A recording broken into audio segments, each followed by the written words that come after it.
girlfriend. So I'm back with my favorite client here today at the salon. We're going to do some type of natural hairstyle updo. Not exactly sure what we're going to do, but my girl is ready for this new look for her. So, girlfriends, y'all just keep watching. Keep watching.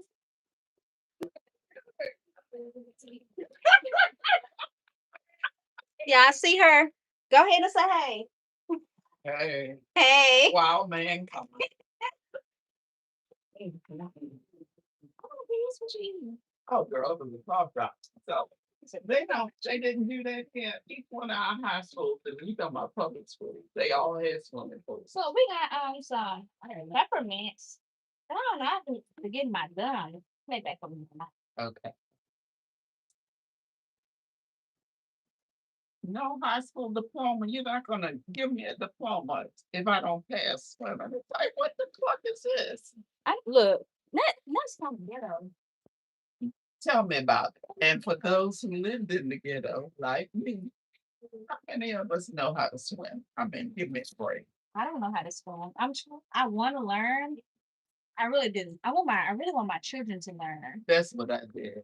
But my youngest still can't swim, and I tried my hardest. But when you force somebody and they have a fear, and she was scared, she doesn't know how to swim. I tried. I went to the Y one summer. Oh, you did all of it then. You did it, but she didn't learn how to swim. She just wouldn't cooperate with the teacher. She just didn't trust. She wasn't gonna let go. She said, so I don't know. She still doesn't know how to swim. And then when you get to be an adult, she's in her 30s. Oh, girl. Well, I'm 30, what, 37? I still want to learn though. But see, you got babies. You can get in the pool with your kids. She just figures at 30 something years old, for you to go to beginner swimming, you'll be the only one, the big adult there with all the little kids in the pool. Yeah. I said, well, not my fault. I did try to, You just didn't. You didn't want to do it. we tried. Because I think at the north side, the widest 155 has been closed up near Herring here. We even did that. Our father got in the pool with her, because you had to get in there with your baby. I, They don't do I, that no more. I know. I tried that. I've tried everything. So nothing we've tried Actually work. actually, and that's when you were paying for lessons. So it's just like it's on your dime, man. You want to know how to learn how to swim, You gotta you do it. have to pay for it and go for it. I think a lot of the HBCUs were doing that. And, well, some of them were. Like in Virginia was in Hampton, you had to, you needed to swim before you got there. And I said, What? it's bad enough I'm paying y'all tuition at a college, and then you're gonna tell me if they can't swim, they ain't gonna They get. can't. Girl, I was cursed. It's like I can't be bothered with this. Y'all did it to me in public school. Now you trying to do it in In college, college. and I ain't got time for it. It's like, ask me, can I swim? The answer, I may have passed the swimming test, but the answer is no. No. Hey, baby, I can't. It's just like I just held my breath, closed my eyes, and kept on kicking till I hit a wall. It's like, okay, Oh, you was you was panicking in the water. yeah, I have to get out of the pool because that's when I had hair before all of this damage and everything happened when I was young and I had hair. And then you get out of swimming, your head is soaking wet and it's 20 below zero outside, and you got to stand on the corner and catch a bus. And it's going to take you over an hour to get home, catching the public bus system. I'll be freezing with a wet head. That's what I'm not doing So this. yeah, so I feel Yes, I swam because I'm tired of this, tired of the wet heads going outside. I can't stand swimming anyway. So whatever it took, we did it. yeah, I did it by the end. I had to do it. I had no choice. But then I think some kids ended up maybe drowning or whatnot, so they had to get them off of that. You get sued. So you shouldn't be able to What make. year was this? Like, I was born in the 50s. oh, So, because we had kindergartens in school way back then. My husband, my former husband, let me clarify that. So he was born down here, and I was born in Maryland. And okay. he said, because he was born in the 50s too, kindergarten wasn't a part of the public school system then. If you wanted your kid to go to kindergarten, you had to pay for a private kindergarten or whatnot. And I said, well, I said, not only did I go to school, kindergarten was a part of the curriculum born in the 50s. And I said that we got pre-graham crackers, cartons of milk. I said they gave us snacks. We had naps. We were in school. He said, y'all went to kindergarten? I said, yes, we started school in kindergarten. And that was public school. And then it's just like, how far behind do you mean to tell me you're not even gonna get the kids kindergarten free of charge? It's bad enough you gotta pay for daycare. Give them that's it something. free. It's like And that was back in the 50s. Can you imagine what it's like now, though? I don't know. I know I would be. I don't need to have any grandchildren. I'll be the person standing up there saying somebody called it. It was the Ricky Smiley morning show this morning. And this lady is a teacher or educator. And she's saying kids are coming to school unprepared. They don't know the basics.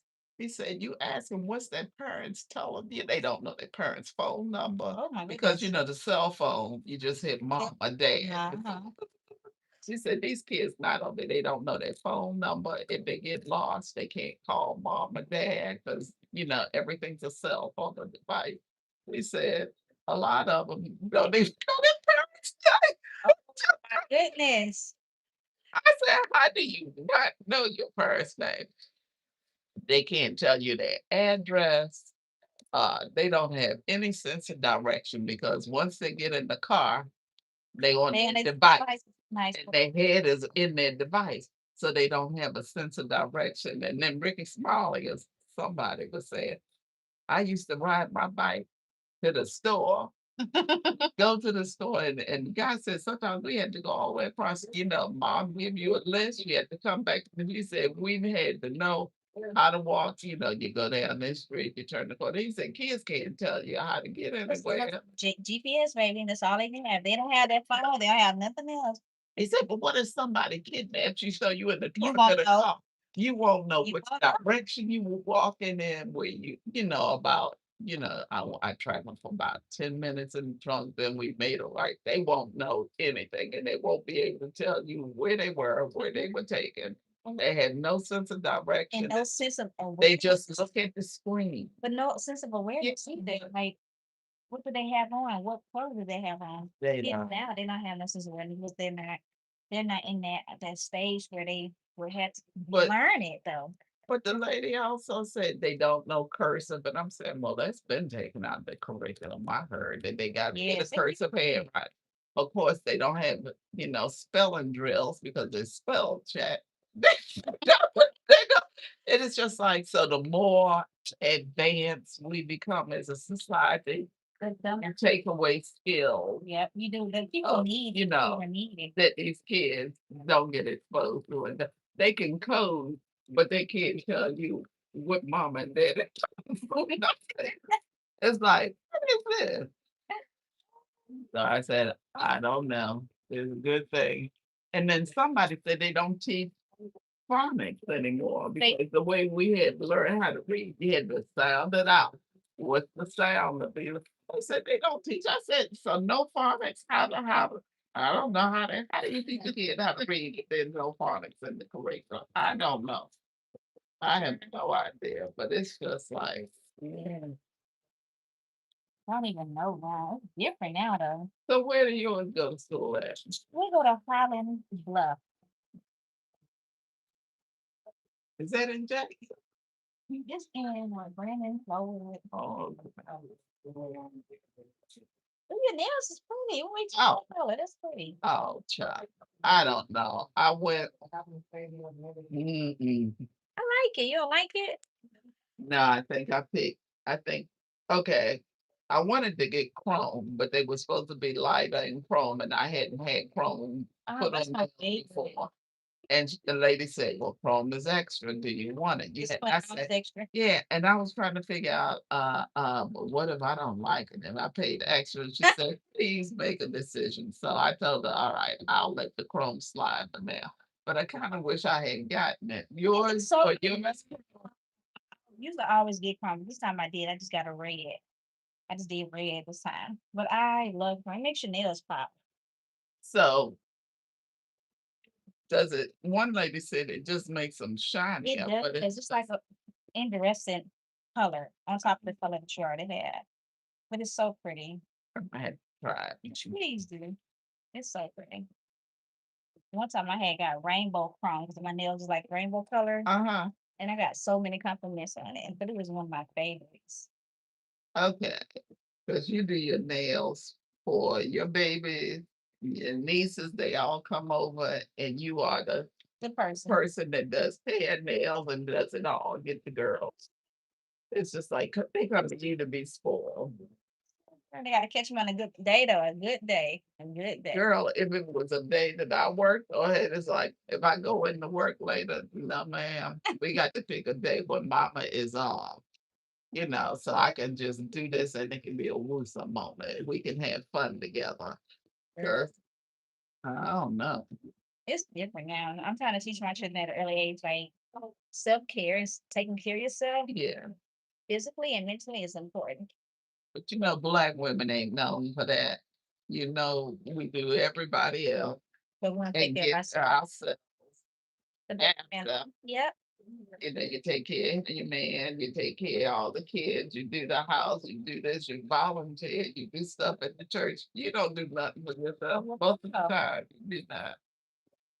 what is it like that? This is like a cycle that we have been just like consumed in, or it's just like just a generational thing. What you think it is?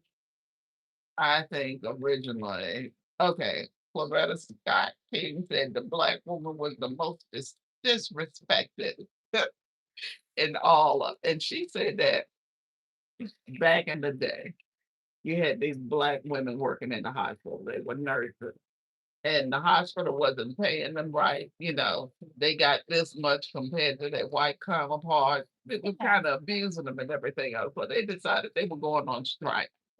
And it may have been Virginia or something somewhere on the East Coast. And then all of a sudden, the governor, white place and redneck, let me be quiet. But anyway, the governor decided to call out the National Guard, and he was going to, and these black women were just striking for a fair minute, a fair wage Yeah. and fair working conditions. He called in the guard. For And then they what? made what they were doing illegal. They were throw them in jail. So Coretta came to their rescue, her and Martin, and said, "This is just total disrespect. You should be able to peacefully walk alive if the people aren't paying you and everything else." So True. I just think we have been undervalued. For so long. You know, we were treated almost like a property. Not to mention that if you got sexually assaulted or anything else by somebody who was wrong, Yeah. you couldn't have the police. The police would laugh at you. There's no sense in reporting it. They're gonna let them go. You are like an animal. You don't count. You don't have any value. So society gives you no value. You raise the master's children in the house. You feed them, you nurse them, you do all this stuff. If you don't matter, Mm. then all of a sudden you're free and you can't even hardly get a job, feed your children and everything Children else. and I fair. think you focus on you take care of your children first. You try to provide, you do everything, and you get to yourself last. It's been for generations. I mean, well, probably hundreds of years. Mhm. It's gonna be hard to flip that. You do have to tell your child to value themselves if they're little girls, because Yep, I you do. can't So teaching expect them society to to. value them. Uh-uh, they don't. They just disrespect. We're underpaid and compared to our counterparts. We die in childbirth more than Any of our them. counterparts. So I experienced that it's like firsthand with being pregnant with my second child Uh-huh. as well as my last child. Like it was no my last child was like last straw for me because I had erupted placenta erupted. So I was bleeding everywhere. And I say bleeding everywhere. Went to the emergency room, the women's hospital, and the nurse Down here in Florida. hmm and the nurse at the front desk was so nonchalant, you know. And she would just ask me all these questions. Like my husband, like my wife is like bleeding heavily, so I was bleeding. Yeah, but they should have done a triage. If They you supposed bleed like that, out. you should have been taken back. And that's what the other nurse was trying to tell the nurse at the front desk. She was like, she doesn't need to fill this out. She can fill this out later or get her husband to fill it out. I could have been dead. And that's I that. see one Yeah. paperwork and you're gonna Yeah. answer questions. Yeah. So that was my second time experiencing that type of trauma at a hospital as a black woman. Like my life, my child's life didn't matter. And it was just like it was so normal for them. Like continue to ask me questions while I'm in pain and straight. I'm hemorrhaging from my private ear. But if you're losing blood, the baby is The baby. losing his blood flow and So stuff. my husband said when they finally used the emergency C-section, when they cut me open, he heard a big splash. It was all the fluid from my placenta. He Well, said I'm surprised he wasn't cursing and saying this my and my woman and my he had child to. died. He You had will be he had to. He had to be burned that he had to. And it's so crazy because there's another little nurse was sitting up there. She's like, I can't believe this. I can't believe you had to go through this. I'm so sorry. She said this. And she said to say that we are a women hospital, but it's not so much to say. But she made to tell me that I could sue. you should have. Yeah. So that was my last baby. My second baby had a similar incident, but not similar. I didn't have a placenta eruption. My second baby, they gave me the wrong pain medication after my C-section. Uh, They gave me the wrong pain medicine for my C-section. So my everybody thought I was just tripping. They was like, "Oh, you just being extra. You exaggerating." I feel like I was being cut with knives over and over and over again.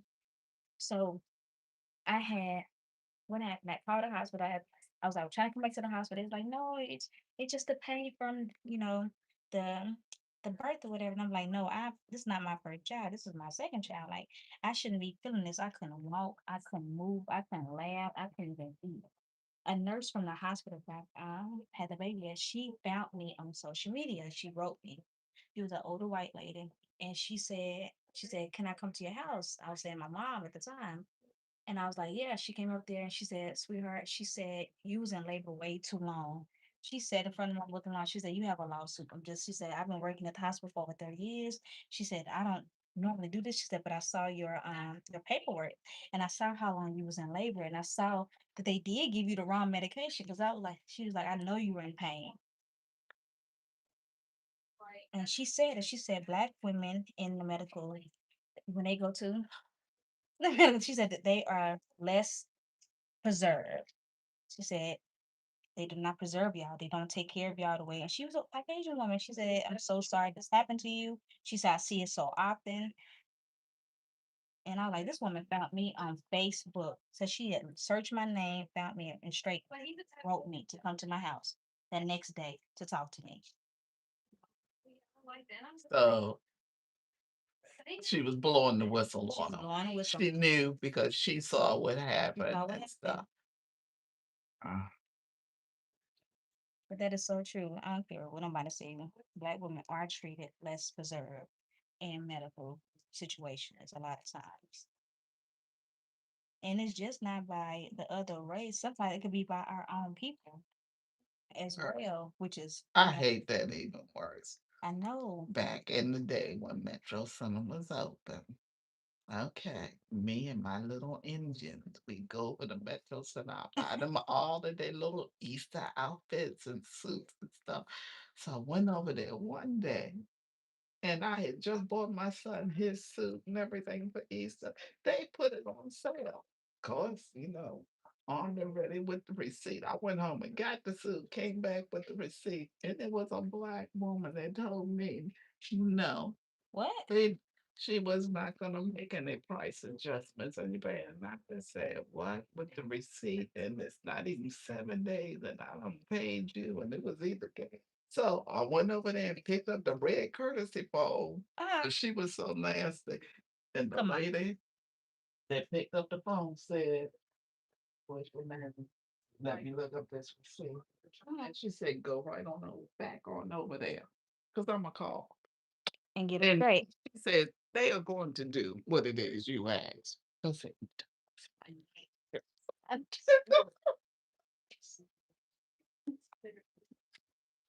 Come right here. Good. "Okay, I'm sorry." Anyway, I could not believe that. And it's just like, so, you look like me. You treat me else like so. I hate that. Okay. And the Burger King of all places. I was in Baltimore and me and my kids went to Burger King. Now, the black young ladies behind the counter, they be walking like people's food and the trays to the table and sitting them down. Is there anything? Uh, I believe that thing. I think it's a mental thing. Because when I work, listen to this though, but when I work, it's important. Because the one thing I love is that when we're in situations like this, situations, people don't have to tell their actions. And I had to think about it because I come from mixed backgrounds. My mom is North Asian, Indian, and Black. Right. So I watched how he was raised up in the time and being raised her own people, not realizing that this is how she was raised, culture. I have it more than just it's a mindset. I just said, why can't you be in a public space inside of a Burger King? You will walk their food and sit it down to the table and wait on them, go back, and then you look at me like, here, take your stuff. I think just What? because we're judgmental toward our own. I know, but that's the same way the black lady over at Metro Center. And I'm just saying, you know what? I'm gonna go. I know where I may like to go and I enjoy my people and my culture, but I will take my tail right on over here to North Park. North Park. And I I do it did. anyways. I used to do it anyways. Just the North Park. Period. I mean, it's the same merchandise, the same stores. The service was different. That's different.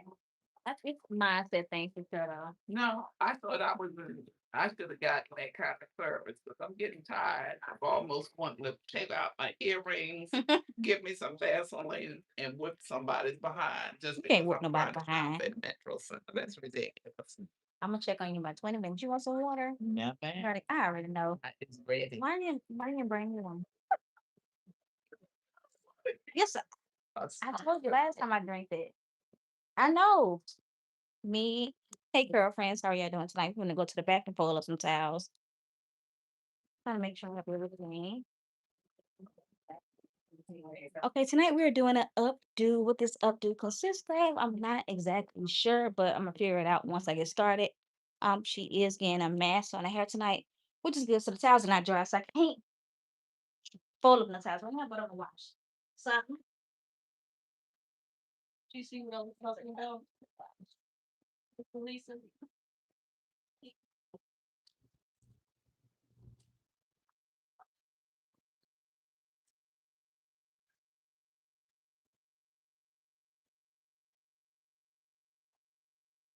you see what I was talking about?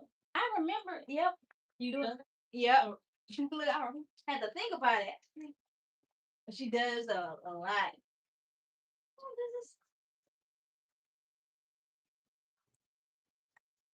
okay. How are y'all doing tonight? By the way, my hip is hurting me, and I don't understand why. I don't think it's because of my age. I think I'm pretty young. Shouldn't be having hip pain.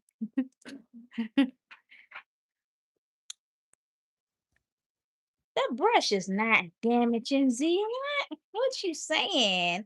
Hi, Tracy. How are you doing? Trying to read some of the message. I'm at that. Do me a favor, girlfriends. For the ones that's being crazy weird, yeah, I shut them down for me. Just going through them, going through them. So what's up, y'all? What's today? Thursday. Today is Thursday. Today's an amazing day. It's raining here in Mississippi. So where are you guys watching from tonight? It's cold, rainy. I am in Mississippi, southern state. For the ones that do know, my name is Shalisa Fevrier. I'm a licensed cosmetologist, but also a educator with natural hair care. All things natural hair. On this page, you will learn hair techniques. You will see conversations. I'm going to talk about God, talk about Jesus, real conversations with clients. I know a lot of you guys have been with me since the very beginning, and I'm so thankful. For the ones that are new here tonight, welcome, welcome, welcome. For my OGs, can y'all do me a favor? Go ahead in the comment section and just say, hey, girlfriends. And for the newbies, I want you to tell me where you're from and what brought you to my channel tonight. Just let me know where you're from, what brought you here tonight, and what's your job description? Because you see, I'm a hairstylist. So I want to know a little bit about you. But thank you so much for chatting tonight. So, okay, Northeast in the snow, Tracy. I wish we had snow here, sweetheart. I really do. But I don't think we're going to get it. I was hoping that we got snow before Christmas is always like a wish so my kids can, really enjoy it and have that type of Christmas thing. But we didn't get it. We got rain. And I'm thankful for the rain because, things need to grow, right? But yes. Why do you say that? No, I know Michigan. I've seen pictures and videos of Michigan on TikTok. Baby, I don't want that type of snow. I want the snow that it'll snow for 2 days, not heavy, but heavy enough to make a little snow man, and then sun come out the next day and everything melts away. That's what type of snow I want. That's exactly the type of snow I want. So as I'm sitting here, y'all, I want to tell you what's been going on for the ones that know that I do like classes, and with these classes, y'all, I'm teaching like licensed professionals, but also I do one-on-one classes with parents, um, and also people that are not professionals. Like I have a few one-on-one classes with clients in January, and in the parent classes, y'all, I teach parents how to really take care of their children's hair. So this is just not a one class section. Some of my clients prefer to do like 3 to 4 sessions, whether they want to learn how to properly, shampoo, what type of shampoo to use, conditioners, treatments, when should they come see me for a trim, or if they want to learn how to properly trim their children hair, we do a session on that. So each section is broken down to like tiers. Okay. So if they're a beginner, we can't jump from shampoo to trimming, because if they don't understand the foundation of how to properly shampoo and prep the hair before they do anything else, we can't jump to the trimming. So I like to do tiers to make sure that they fully understand what they're doing and what's the purpose of it. 25 degrees, Tracy. Girl, that is cold. That's freezing. Oh my gosh, I don't want to be that cold at all. And for the stylist, y'all, for the stylist education, we walk through. Let me see my client. Hold on 1 second, y'all.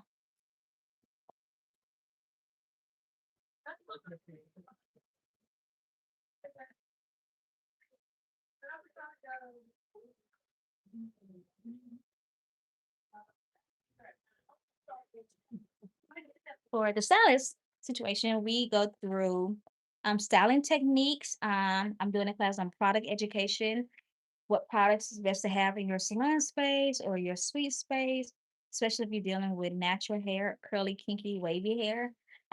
What products is diverse to a certain extent, and how to create regimens with products. Like I always tell people, like every product, you don't have to have the same product brand in your space. It's about learning the chemistry that goes behind the product to understand like how these two products will combine and work good together. Okay. Just like peanut butter and jelly. You can't have peanut butter and mayo because it don't work. It may look good, smell good, taste good separately, but together it's trash. And that's exactly how I feel about products. I'm also do classes on cutting techniques. So curly cuts. It's a technique. 90 degree, 45, 180, 190 degree angle cutting. I do cutting classes as well. But y'all, listen to this. I have recently been trying to be consistent with what I'm posting on here.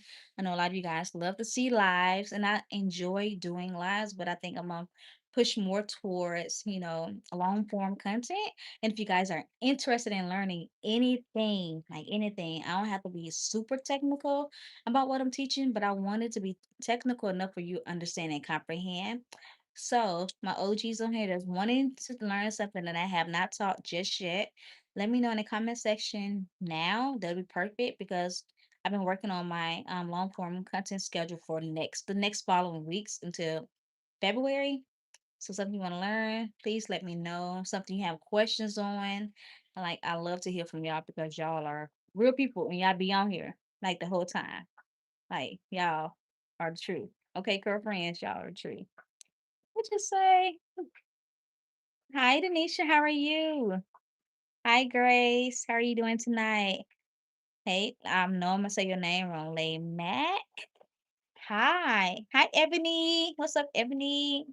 What you doing tonight, Ebony? But yes, that is about it. Hi, Sherry. Oh, don't listen to me. If I say y'all names wrong, please don't talk about me, okay? Hi, Sherry. I'm trying to see. Sherry, Sherry, Miss Clark, tell me if I'm saying your name right, please. If not, can you abbreviate it for me, girl? Because I'm horrible with pronunciation of people names. And I dislike when somebody pronounce my name wrong. You'll be surprised how many people call me Gazelle from Jalisa. Like, what? But anyways, tonight, y'all, I need some ideas. I need some ideas on what I should do for my client. She has a lot of hair, as you guys see, a lot of gray natural hair. So I'm not exactly sure what I'm gonna do. But I know I want to do something, maybe something like a low bun, nothing in her face because she wanted very low maintenance. So if y'all have any ideas or inspirations or tips on what you think I should do, please let me know. Until then, I'm going to be seeing what products we're going to use on her today.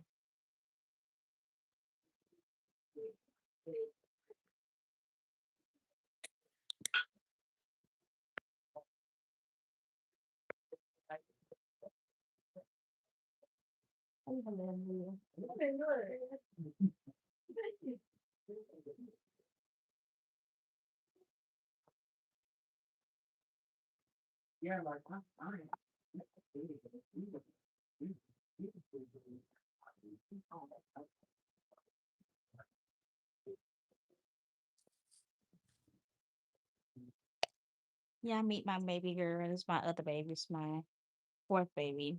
This is Summer. It's a high Summer.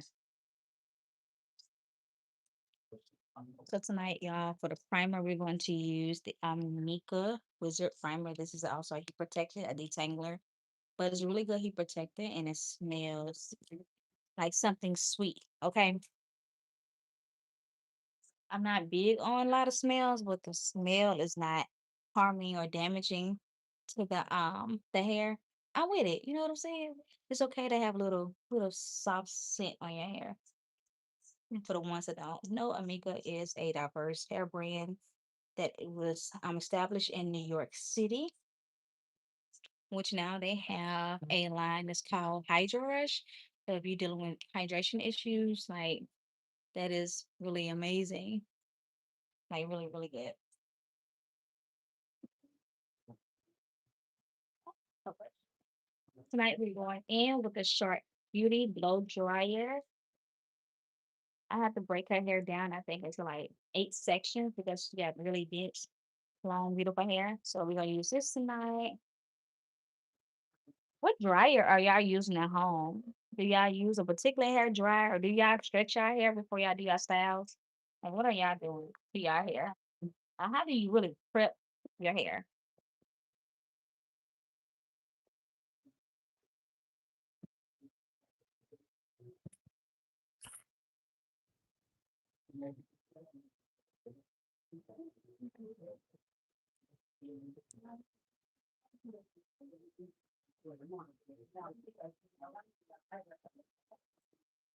For some reason, my phone has been dying a lot faster lately. So I gotta keep it on charge for a minute, okay?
Tell me, I could not fathom the idea of, oh, you know,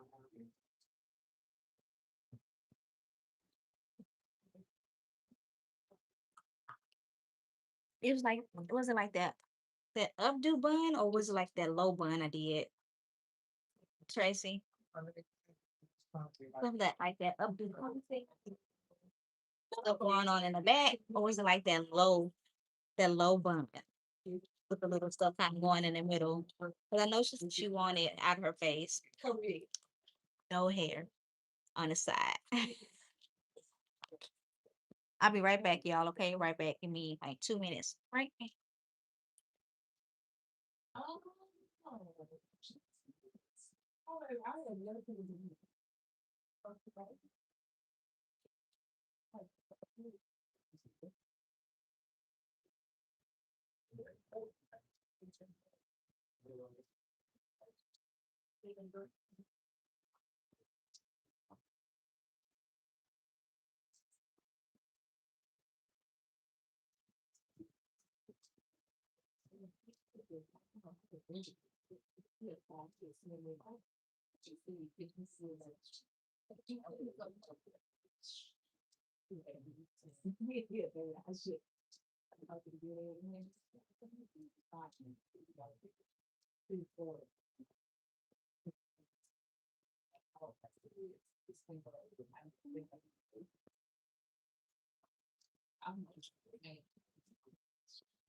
It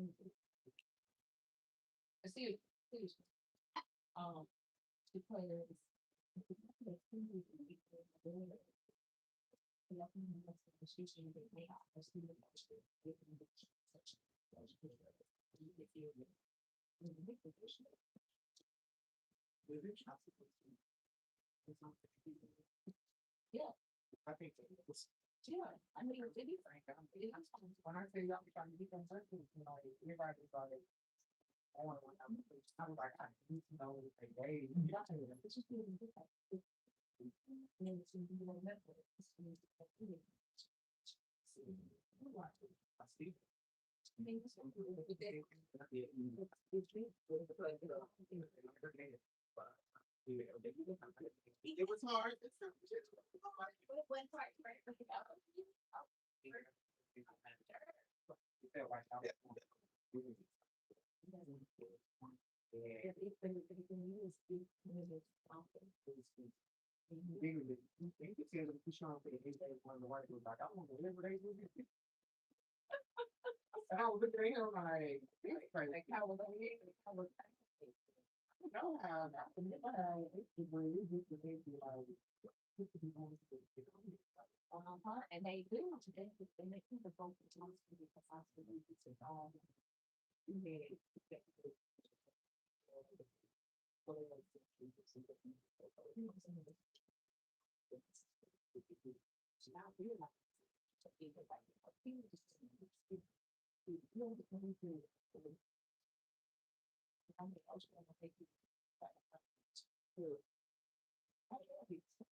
But when your hair, see right here, mama, when your hair feel like you're adding moisture to it over and over again, and nothing is happening, that means that that's a sign of I need hydration. It's Okay. going for a hydration Well, treatment. I'm reptilian. I I'm like, you I'm said like, that last time.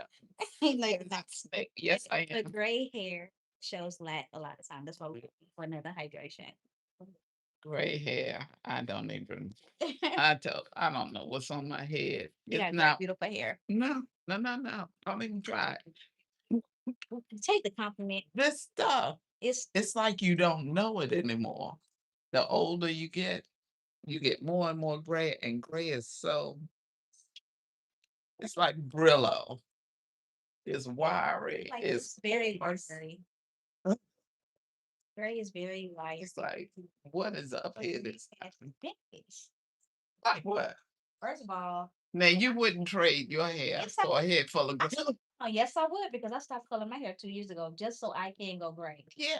Okay. And I even dyed my hair twice white. I'll show you pictures. I do. I want that. I desire this. Like, what you mean, girl? Okay.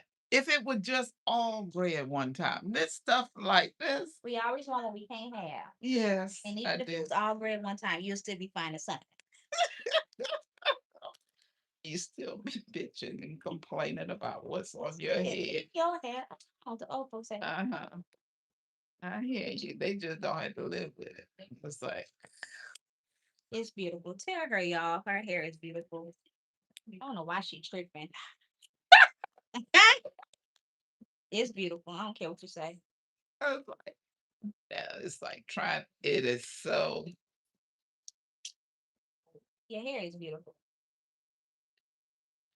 it needs to either be longer or be shorter. This in between mess is In between is part of bye. It's part of the beauty of it. uh-huh. You be fair. Bye.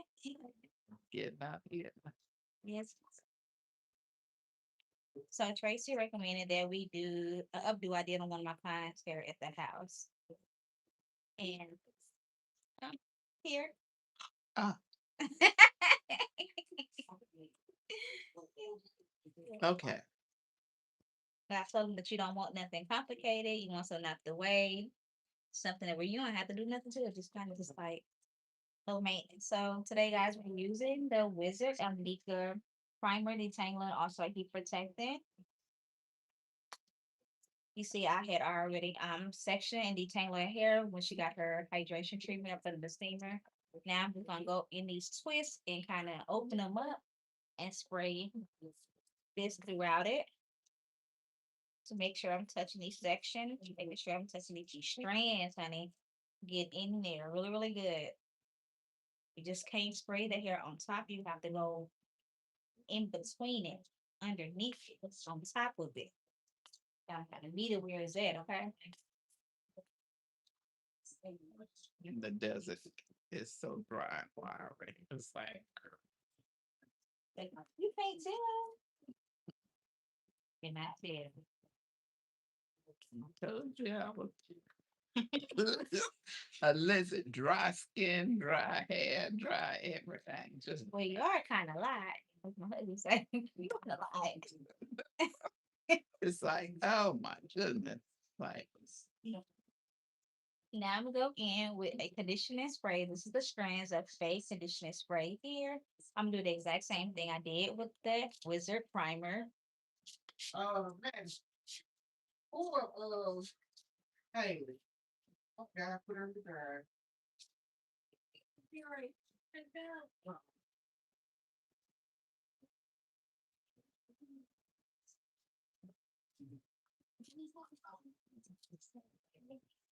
All right, once I do those two things, y'all,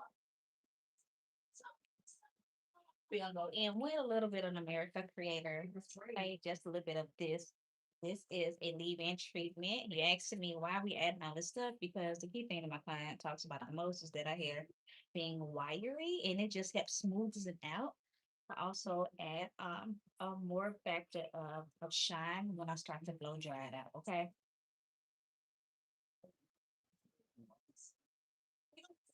We're not taking that shampoo, are we?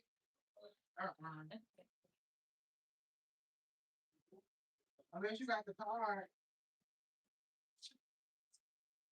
Now you guys can see that my hair is like it's doing some things right now. So I'm gonna go in and blow dry. I'm gonna separate it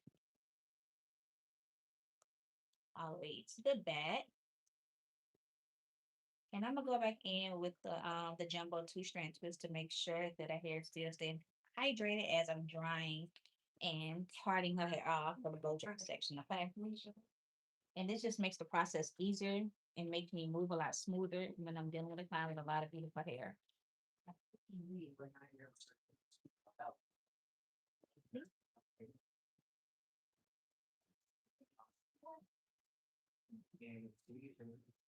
um, so if I was gonna start with a new juice, because I tell you what oh,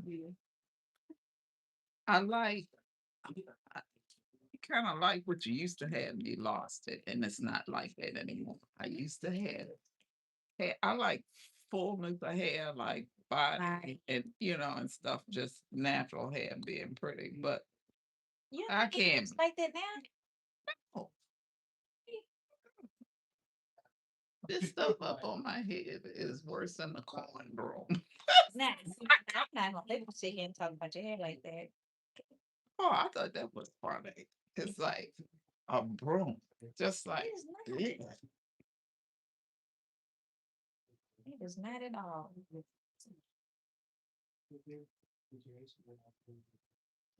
Let's see.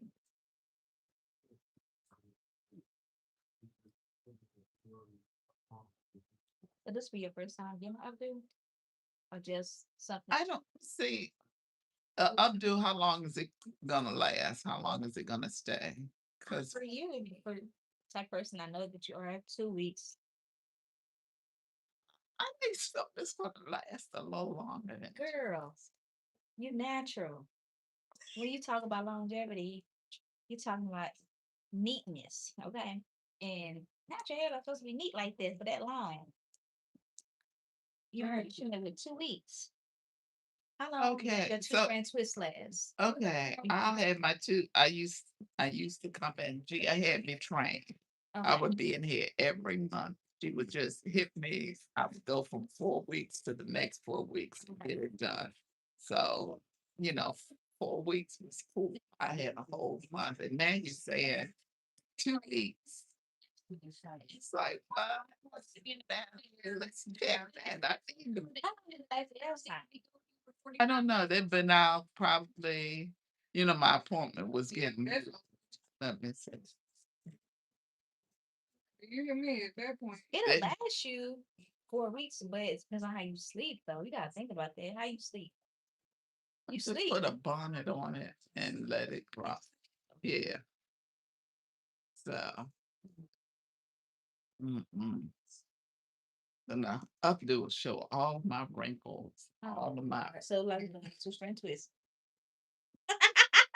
It's like ew, like you have to look at this. I'd rather hide All behind the right, so head. let's The just head. stick to the norm. My Stick to your safe net, which is not bad.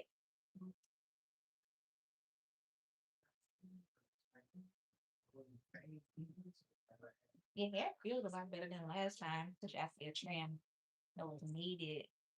I think you got rid of my end. I did because I'm able to work through your hair like really, really compared to the first time. I thought maybe because you got used to this stuff and you knew it more. So Because your treatments before and that helped that trend really did extra. And that protein and hydration, yeah. it helped a lot. And you better be careful with it because you'll catch a migraine every day. All right. So next time I see you, next year, Second the word. got to come up with something so I can like evolve and change. Got to. Spaz you up some. It's like, oh, What? because my daughter said you can't come in here changing up things at the last minute and tell her like, okay, I want to look like Beyonce. I want to I want to have all of these long so I can pile it up in the bun on top of my head. She said, you can't go in there today and say something like that. But I would like when you say up to, I want to, Think I'm blowout? uh, I thought I was going to have to add hair in this so it'd be long and I could have a big ball top of my head. I don't even know what that is. I don't know how to go about it. You gotta show me inspiration what you desiring. Okay, because it's not only that, it's like all of the different colors in my head. You It's like, how you gonna match that? you just gonna get rid of this other tone that's in your hair and just add some gray lights in there. Some Girl, gray lights. girl, if it was So just all, I used to think, okay, like when you go to church, you see your elders, they would sit up there and have these long plaits, uh-huh. just long gray silver hair, and I thought that was so pretty. But mine's has got all kinds of So stuff. start changing to this color. I don't know, but I haven't put any hair color in my head You think probably this more than 5 years. I don't know what is going up. Melanocytes. They're responsible for the pigment, right? Mhm. Okay. I think my melanocytes are wearing out. They have had a good lifetime. I'm 70. So as they wear out and they putting out less color, the hair from the roots is starting to come out more translucent or colorless, no color. It's more And the hair down here, it go this it's, color. yeah, it'll be like a dingy yellow, You know a this dingy. because part is sun damage, right? This is sun damage over time. Because I told you hair has no melanin. So what happens is that when the sun flashes on your hair, it has nothing to thrive off. It's just sitting on top. So it changes the colors like you're sitting outside and you get burned. I just kind of sort of what gray hair does. Yeah. So you're saying the sun, because my hair isn't putting out, my cells aren't putting out pigment anymore, so the hair is unprotected It's and it's unprotected. getting. All I know is that how the hell do I get 3 to 4 shades in my head? It's just like But down here is one color. It's like ombre. it is It's like I got one color going on down here, another color, and I'm saying, "Oh my gosh, somebody's gonna think that I did it, but I didn't do it." It's like it is. I feel like a weirdo. next time we come, because I never noticed. The next time we come, we'll just do a purple shampoo. Okay, but The you regular know, form of purple shampoo. I think I had a purple shampoo. But this is like a toner shampoo. Oh, okay. I've had it once in my life. It cracked your head. Huh? It cracked your hair color. I went, I flew into Savannah. I don't know if it was Hilton Head. I flew down to Savannah and Hilton Head are kissing cousins almost because that's what my daughter was going to school at. Okay. And I must have, she took me to her hairdresser. So I got my hair done down there and then we came back home. Lady then did a purple shampoo. So she said it would take the like the yellow one and all of this stuff. What does purple shampoo do? What We kind of get her take out to stay off the grass and in the hair. okay, so I guess it was supposed to have been better. It was hit once for purple and now it's looking like it's gonna be damn it. Do I have to put in purple shampoo every time? My No, head is okay. down. Not every time, but it's just a good like toner for your natural gray or blonde hair. It tones out the unwanted tone. Like the tone is not very potent, noticeable. It helps just balance it out. Okay. The thing about purple shampoo, you just can't leave it on long because it does leave a residue of the purple blue shade hair. Because of Oh the no, I can't have another color. I'm- Reach rainbow I, head. cannot, I can't walk around with blue and purple and gray and yellow. Oh my God. Oh, you so funny. Kids will be going, look at her. Bozo like I got a clown wig on. You want to have that. I'm gonna go Oh, get this no. other dryer in my car right quick. Okay, So do don't what you run. got Stay to right do. here. Oh, girl, I'm not going nowhere this wet head. Wet and cold. Not cool.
What you eat today?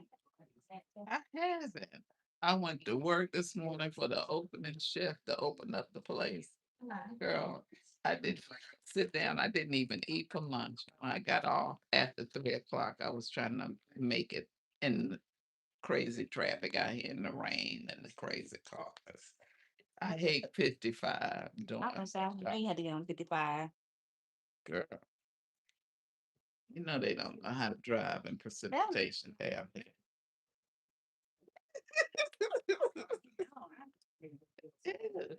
I live in this little nice little neighborhood, but still they don't know how to drive. They not courteous. They don't care. They want to run over you. They just don't care. Oh, girl. I lived in Rankin County for a while, and I don't know if I can go back. Rankin County, or they even want that. Okay. I put my kids, they were going to Flowood Elementary. They were riding the school bus. The bus stops in our subdivision, and the kids are saying, "This is our house," and stuff. He wouldn't let. They had to fight to get off the bus. He told them they didn't live there. They couldn't live it. So when you say that you live in it's a nice little, I said, "Oh well, maybe things have improved." Because yeah, it's like, oh, it's always something. It's just like breaking down there. I know. That's like, if you like, that's I feel like that's how kind of how like Pearl, Mississippi is too though. Oh, Pearl was worse. I went to school in Pearl. When I tell you I didn't like come on, let's break this up. I didn't want to drive in Pearl. Uh-huh. Oh, because we're like, that's like on every corner. Every one say every corner. That's hot. I don't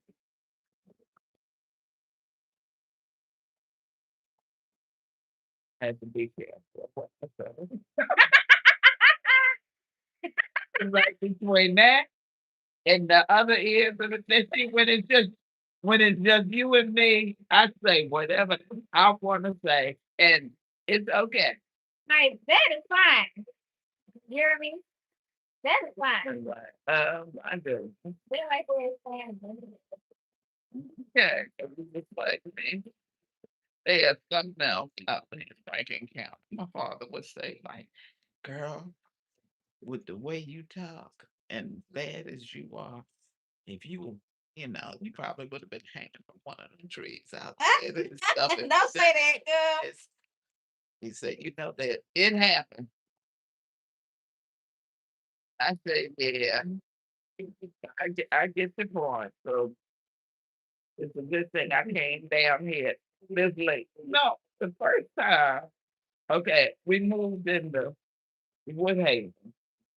And we're talking about way back, like the 70s or something. So I had my kids, they were really young. And I gone down Hanging Monk, traveled down the North Side Drive. With what's that at North Side? You got Wendy's, you got all of these things. Anyway, I was on the parking lot.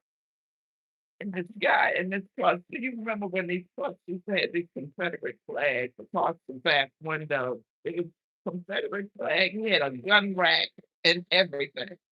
He come pulling up on me with my children and say, "Girl, where you from?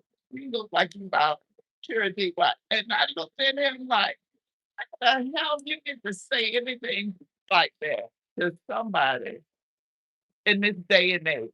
In 79 and 80, this is just sheer ignorance. We come looking all kinds of ways. What was that? You had listen everything. And my children, I said, and I was sitting there saying, he's got guts. Now, You need to be careful on how you talk to this. and how you react. Yeah, so it's just like, all the thing I was thinking in the back of my mind is like, wrong bit mind is like, you step across this line and touch either one of my babies, and I'm gonna show you who I am. And Like, they gonna have to lock me up because I'm gonna you. how old were you then? I don't let me see. Probably in my 30s. Okay. Because I got married probably in my later 20s and then started having children. So I was in my 30s, and I'm just saying, when did somebody have the audacity to say that out loud to you? Better than you think. Yeah. I mean, you can be as ignorant as you want if you talking with your buddy. You don't walk up or drop up on somebody, say that, and roll down the end of the game. Like I'm saying, we need to get in the car and go back home. We need to go. Did you do it though? Yeah. As soon as he got away, and I made sure I didn't say anything that was make me be missing, turn up missing. I got my kids in the car. We rode right on back up Hanging Mars and went to my little shack in Woodhaven. That's where I don't know. It's just like I just think like, where? Why do you have to wear? And, they're so overt. He wasn't worried about who heard him, who saw him, what he had to say. They just act like they had such a sense of entitlement. And they just, yeah. And I was just like, it's shocking. But then I hate to just tell my other half when they came home. I guess I need to, uh, I don't know, stay someplace where they're not. But that's hard because they driving around like they want to find somebody time on the road or go on the back of a truck or drag their people. Like, hey, people come from. How are they still out here in our lives? You hear about this stuff in the time. We tell, you hear it and you see it in the movies, but we don't expect to run into it in real life. It's like, oh my God, it's hard. You feel like it's kind of like that here today? Yeah, I think sometimes the more things change, the more they remain the same. They just it evolves. So it's not okay. People say that racism. No, there's no such thing as discrimination. Like he wants to eradicate all BPI. We don't need them coming to back.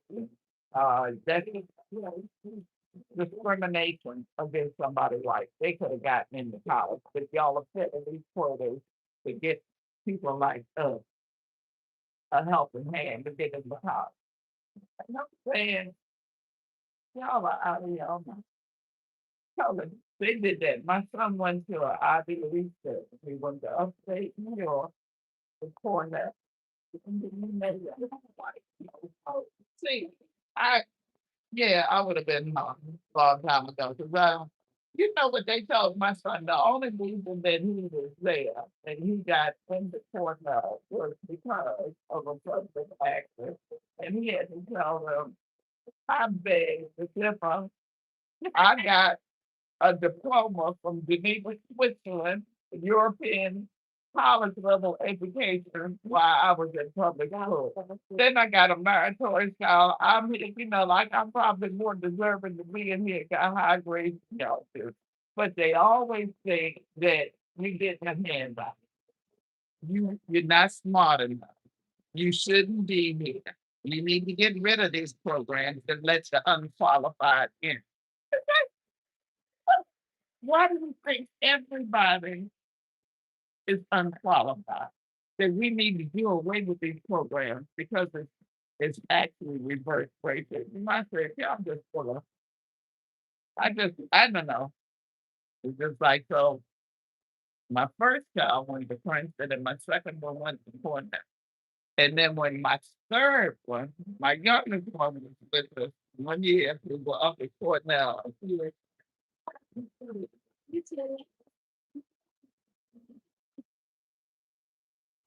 registered 1 year.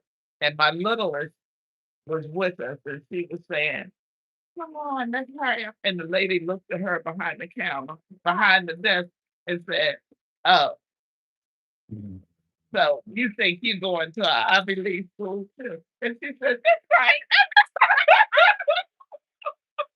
And the lady didn't know what to say. She pulled off and I said, well, listen, y'all. Everybody, you're not saving people. So many people work mighty hard and earn, and I just the ignorance is just really bugs you after a while that you have to deal with it, and you have to say something that you that won't get you in trouble. Yeah, that's keeping you safe. Yeah, and then you don't want to teach your children to just be Bye. show their butts out. It's just like you may be able to say this in the house, but when we out of the house and you with these other people and they already thinking that you're ignorant, that you're If they weren't being the white savior, then you would not be here. You're not entitled. You're not smart enough. You didn't earn it. You didn't. And I just said that. Fucking it's like, and they said, "Ma, don't say it. Ma, don't say it." And I said, "Okay, son." See, when your children try to help you because they know you can make it in trouble. How old were they at that time? Probably just college age, like 17, because he went, the dean at Cornell called me. She called me and asked me, could she have him before he was supposed to come in his freshman year? Okay. And I told her no. I said, well, he's getting ready to leave us and he'll be gone to college. And then she said, do you understand how much it costs to go to school here? And I felt like saying, kiss. I don't care. That's not my concern. Look, at this time. He's my only son. And I wasn't, but she said it was free. They were going to give him a year's free worth of tuition. And it was on them. They wanted him. Could he come as a pre-freshman? Okay. But it wasn't about money. Not that I had it. I was a single mom, didn't have money like that. But I told them no. Why should I send them to college early? I don't know. I wasn't ready for it. I wasn't ready to lose them. And my son asked me, the dean called from Ivy League school in action because she had me early and I'm gonna get a year's worth of credits. And they gonna pay for them. It's free on the house. And you told her no. You told her. He coming back. You told. You told her no. I No. did. I told him no. I'm not giving up my child. You know, he's not. I don't care what y'all want. It's not about what y'all want. But he Your called baby. back and said he'd be there. And I looked at him saying, all right. So me and my children don't always Been agree. together. No, we don't think alike, but if God thought that I was right, they would think like me, but apparently that's not the case. So I lost him. He left me that summer and He went did. on to Oh. he went to Cornell and Oh, left still me. left you. You should let that boy went on. He went. Should have went on later. Spray my client. Yes. Thank you. Ew. You're welcome. I'll see y'all tomorrow. Bye. Are you leaving us? Yes, ma'am. And she said, thank God. Ugh. Get, getting out of this shop.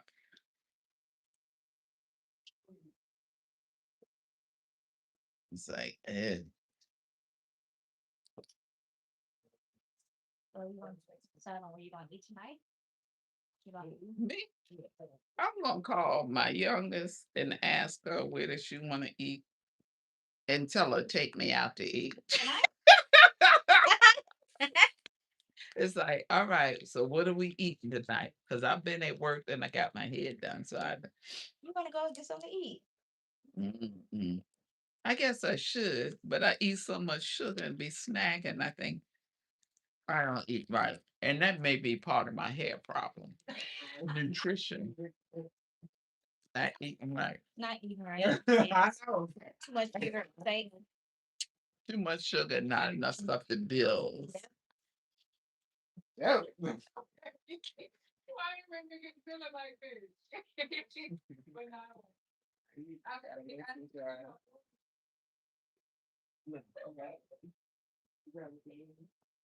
None of my children matter. Not yet. You think, oh girl, Why I'm not? Ask you. 70. If I'm Like, 70, my oldest two right in their 40s and the babies and they're in their early 40s. okay. And the babies is in her early 50s. Huh? Are they eating? I guess so. They don't let me know their business.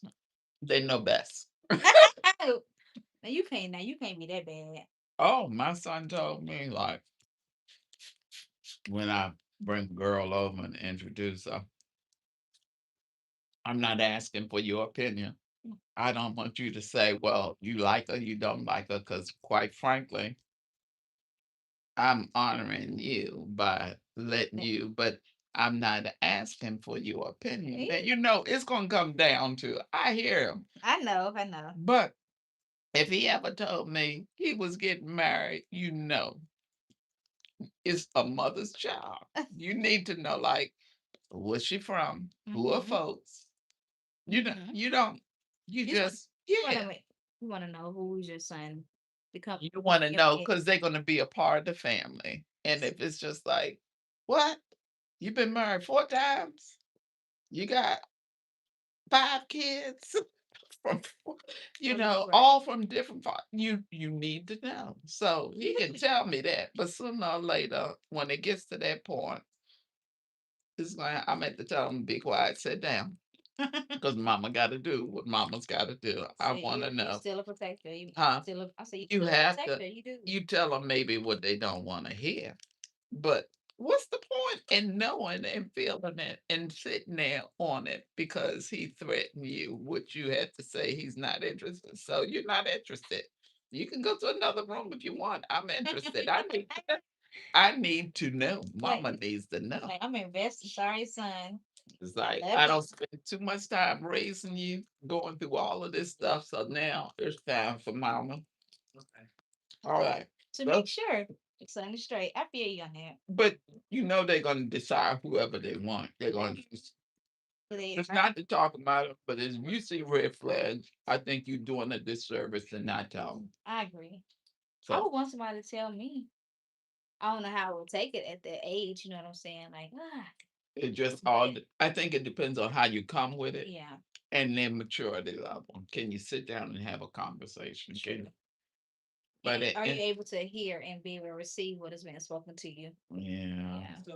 Even But for us, then that's I don't hard. have tact. I'm not very good at social skills. I'm not. That's why I need to scrape my children and get my kids, put them in the car, and go on home before I say something.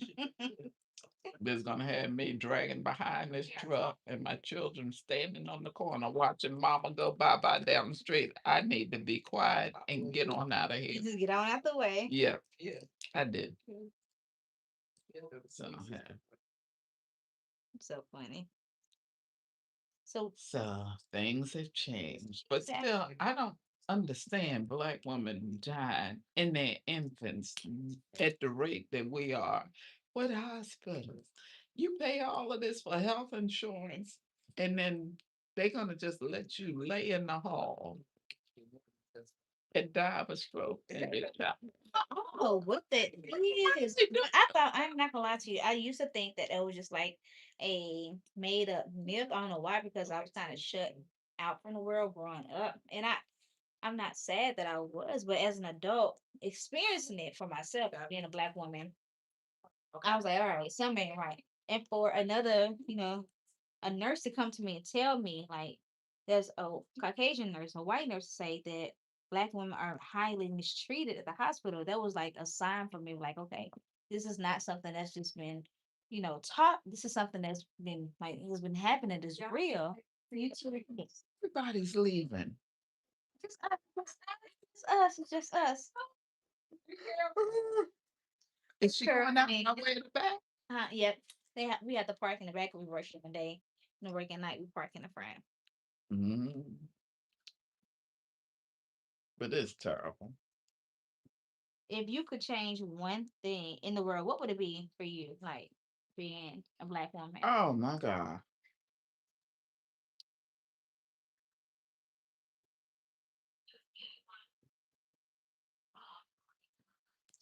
She's not related to me.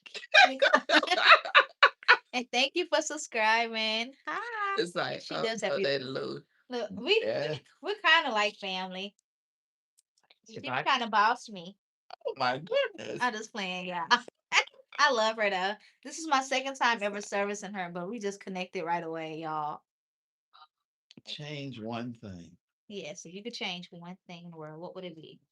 Once a black young female enters the school system, I think They should offer her anything and everything. If she says, I want to code, I want to be an engineer, I want to be a aeronautical, whatever that girl has an interest in right away, they should open up channels for her to take courses, whether or not they're offered at that school or not.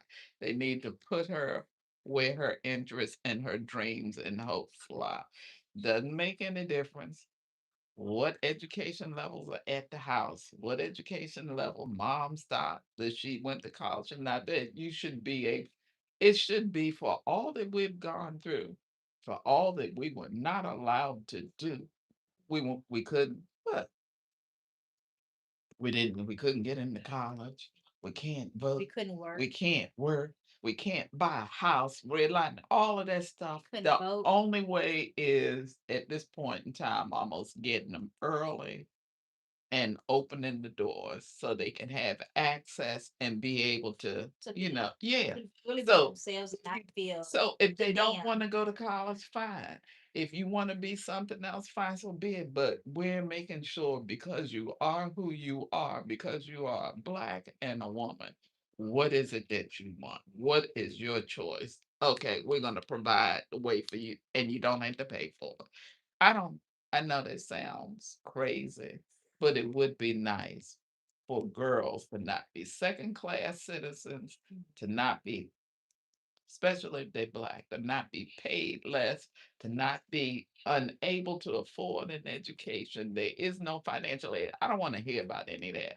So, in my dream scenario, these black girls could have anything they wanted in education, any dream that they had, anything they wanted to be, and it would be the school system to make sure that they accomplish that and try to keep that until the point that they're saying, I don't really want to do that. Well, fine. You don't have to do what you don't want to do, but if you want it, we got you. We got you. And I, Oh, girl, that would be, and you yeah. know what? That actually, for me, as being a black woman, that speaks volume because, like we said, the shampoo bowl, we don't really have. We wasn't raised a point or having in a society a point to where we was chosen. Yeah, but we were voiceless. We didn't Yes, have any rights. We're talking about even over your bodies.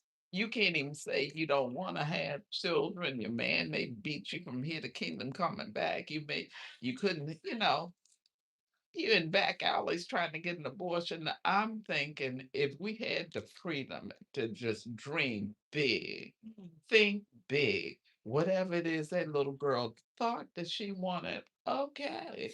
So this is the path she's gonna take. This is the path we're gonna, and you can take as many of these courses as you want. We'll make sure that you get on the bus, and if your mom doesn't have you, you will be at that school. You'll be at a technical school. You'll be at a school for this. You'll be at a school for the arts. You'll be wherever you want. It would be nice as opposed to going to the school that you're zoned to go to, and they got a shortage of books. They don't have enough teachers. The rooms are overcrowded. That stuff got to go. I They're agree. taking money away from the public schools and allowing people what vouchers to go to private. They're taking funding from public schools where we don't have a choice. You had to go to the school you zone to. So we get less money, and we're gonna let people with money who can send their kids and pay for private. Y'all get vouchers to go to the school y'all want, and I have no choice but to send my child to this school. And y'all are crippling it and taking money away from it. That's ridiculous. That's sad. It's sad, but it's always people who have can do what they want to do. And okay, even if it doesn't come down to race, think about Puffy. Did you see that special on Netflix? I did. It's like Puffy used his money. He used it well. He had a PR. He had them people working while he was even on trial. They were influencing everything they could. So he got 50 months. And they acted like Cassie wasn't telling the truth. The girl was beat within an inch of her life. He beat her all the time. And you're going, well, she went back for more. I'm not saying that was okay, but that's what she was accustomed to. Battered wife syndrome. There you If you go. used to being beat on and I'm sorry, baby, and then he come back and say, I love you, and then you going back You to go bed. Well, back. the bottom line is that she may not have any place to go. Yeah. She And he would make sure take you're not going to sing for anybody else. Nobody else will touch you by the time I finish Black. He would have closed all doors on her. He would find her wherever because he had enough money to find her no matter where she tried to hide. She really was at a point that she didn't have a choice. He was going to do what he wanted to do. because And he was control. he was all powerful. My point is that life may not be fair, but it would have been nice. I don't know. I don't know how they figure out she was lying though. Like she's lying. All the girl, remember the first girl that he gave a ride in the car, Yes, I remember. Yes. and she was supposed to be lying. They said that they couldn't believe her, and I'm just saying, But why are we so hard to believe? Like, why? you believe anything Puffy, any image he puts on, and whatever he tells you, But and he makes sure stuff disappears. He'll make you can't do anything with Puppy and you love him. But a girl who doesn't have access to that kind of money that kind of fame, and she doesn't have that kind of might and power, she's lying. she's lying. And the man over here, wait a minute, guns? The You're tied to background. murders. Yes. You've done this, and everybody sees how violent and abusive you are. And And manipulative. yeah, we believe you. It's because you want to believe them. I don't But understand. I think society choose. They create an image in their mind, and they can't deter away from it, deteriorate from I think he should, it would be nice. Okay, if he's not doing substantial jail time, and he's not, it would be nice if, like OJ Simpson, you're not in jail for murder, but we're going to take your money. We're going to get you one way or the other. it. Yeah. When we want you, when the system wants you, if they can't get you one way, they're going to get you another. And it just seems like, okay, he should have lost his Ciroc deal. He probably did. All of the deals he had and all the money, it seems like people should not touch him with a 10-foot pole. But because he brings money, that was mad. Like being realistic, money holds a lot in our society. I heard, and this was listening to the Ricky Smiley Morning Show. I don't know if it's true or not. Okay, Puffy has planes. We all know he has his private planes and stuff. So Puffy was leasing and renting his planes out when he lost all his deals and his money that he was making. Everybody cut him loose. You could take one of his private planes and take it to your destination one way if you gave them 30K.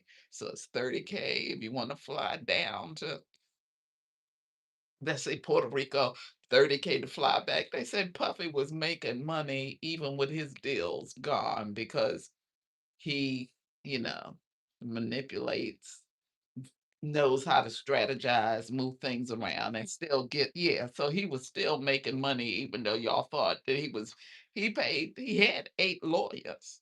Hey, He had 8 lawyers, and that was millions, millions that he spent for his legal team.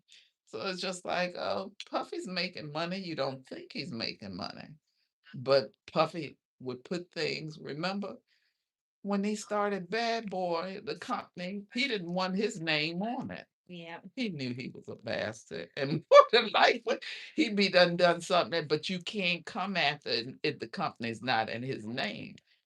And then he took the co-founder and took all of his 25%.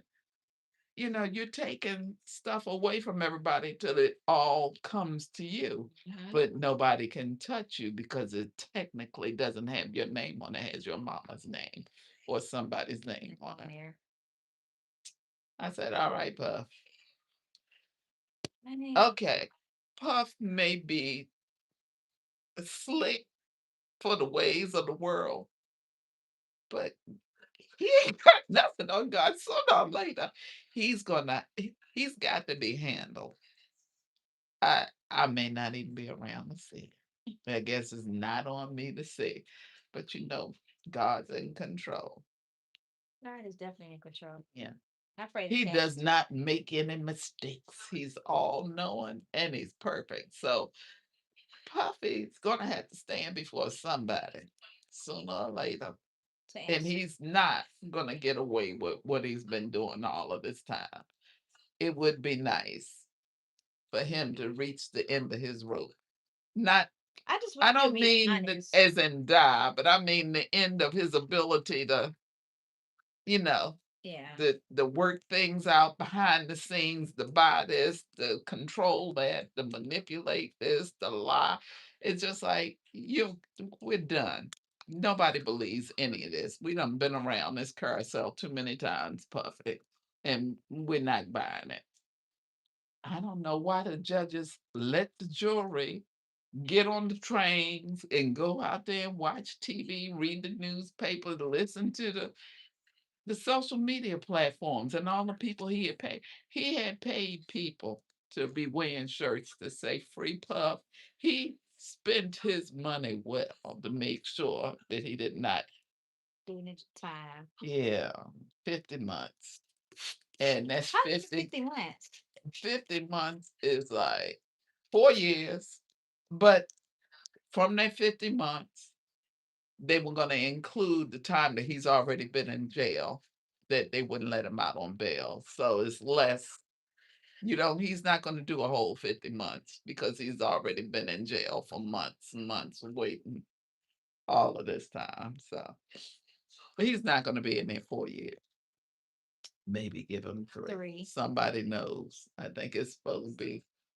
It's like, oh, 3 years. How long is R. Kelly in for? I don't even know.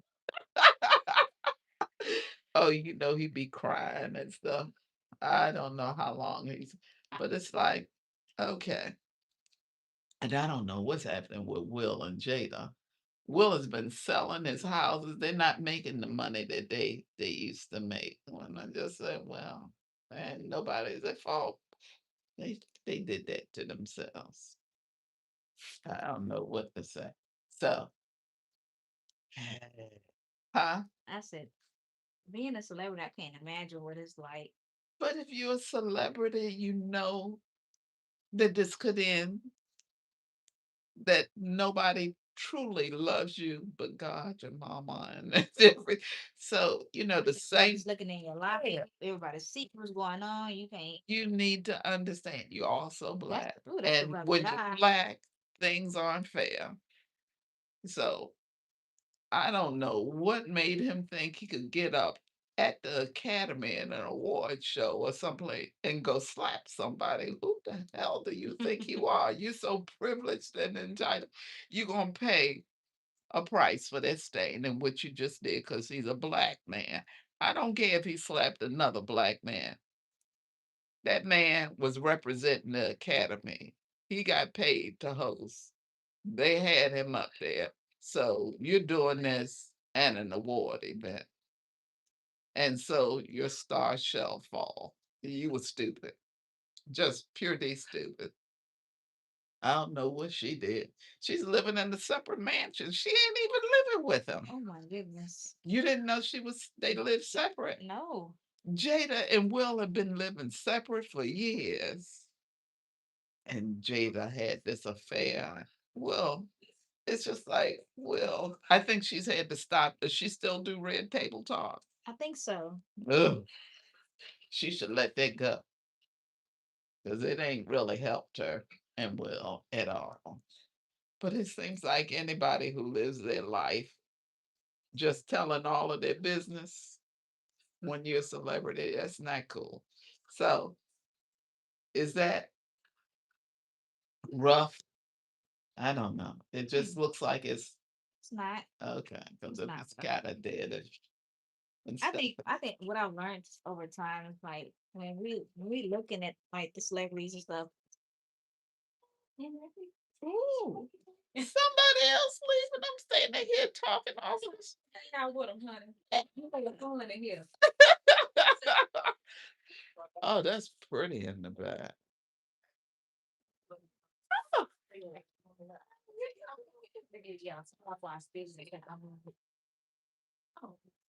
Salon said that's a nice set. You said mine. Don't laugh at me. I'm gonna laugh. Right? My bracelet ready. She doing. She doing. I am girl. You are fine. Christmas shopping, baby. You know I have nothing. Yeah, you Oh my get it out the God. way. Don't even mention it. No, I'm almost done though, so. You smart. Y'all have a good one. All right. Thank you. See you. Be safe. Oh my God. Yeah, it's fine. Is it raining right now? Yeah. Oh, And I hate to be driving, baby. These folks don't drive or nothing. that's the same thing I said. I said we cannot drive in rain down here. Like I'm from where it's snow, like the East Coast.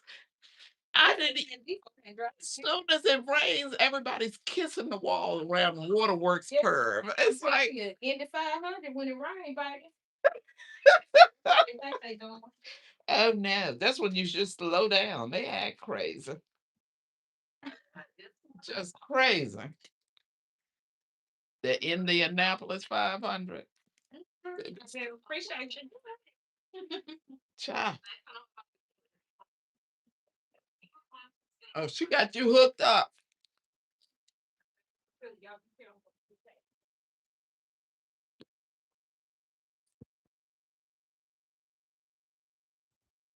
She appreciated that. She appreciated that. You put a cap on her head. It's out there raining. Cause it's raining. It's like it gotten colder. Girl. So, okay. Same question to you. Okay, what would I choose? Yeah, what would you do if you could do anything that you wanted? What could I do? And hmm, I that's I never even thought about that to be honest with you. What if there was anything I could do? What would it be? To be honest with you, if I'm being completely honest, it would be doing what I'm doing now, teaching. I love to teach. I love to teach people about their hair. And I didn't realize it was a passion until I opened up my second salon space. And I started noticing. Okay, because you told me you were in business for yourself. I Yeah. thought that was once, but you said your second salon Yeah. space. So I went from one space, a smaller space, into a bigger space. Okay. And in that space, I've learned that, okay, I can hold down a business by myself and do a good job at it. But I was missing out on something. Like I was like, I felt like something was missing, but I didn't understand like exactly what until God told me to move here and just shut my space down back home. And I started realizing like, okay, I got more time on my hands. I want to do more education, like teaching Black women about their hair, teaching women of textured, curly, kinky, wavy hair about their hair, like how to care for. And you just don't want to be a service provider. You want to have the exchange to be Yes, able to teach and build and see people that's it. grow. And I want to meet them where they at. okay. Like I love this one on one. Like I love this, just me, you type of interaction because it allows us to be open with each other. When I have the chaos from other noise coming in, and you're able to like be yourself and feel safe. I love this. And I don't never dock like salons from being, an open space where, stylists and stuff be able to come along. Like the Mhm. community feel. I think that's great. But I prefer this. Like this is like a safe, comfortable space because it reminds me when I was growing up because I was raised around like stylists and barbers and stuff. And I just remember as a child growing up, like the salon for me just it wasn't a safe space because it was a lot of gossip Mhm. back then for me growing up around it. It was a lot of backstabbing and it was a lot of misinformation. Like women really wasn't supportive back then. And this is a child growing up in the salon barber shops atmosphere. It really wasn't a community. And so I always steered away from it. Like, I don't want that. When I started doing hair, I was in a salon and it was full of drama. Like, what in the world? People just being like sneaky and just doing crazy stuff. I moved to a barber shop and I was like, dang, barbers the same way? Like people don't know how to build a community without all the extras. They don't know how to build a family. It wasn't until God like umptioned me to have my own space to where I like, okay, one-on-one interaction with clients is building a community. I know a lot of stylists they prefer like this environment, but for me, it was never a healthy environment for me growing up. Since I've been here, this is the most healthiest environment I've ever been into. So I can say Jessica's doing an amazing job, with her salon space and who she hired.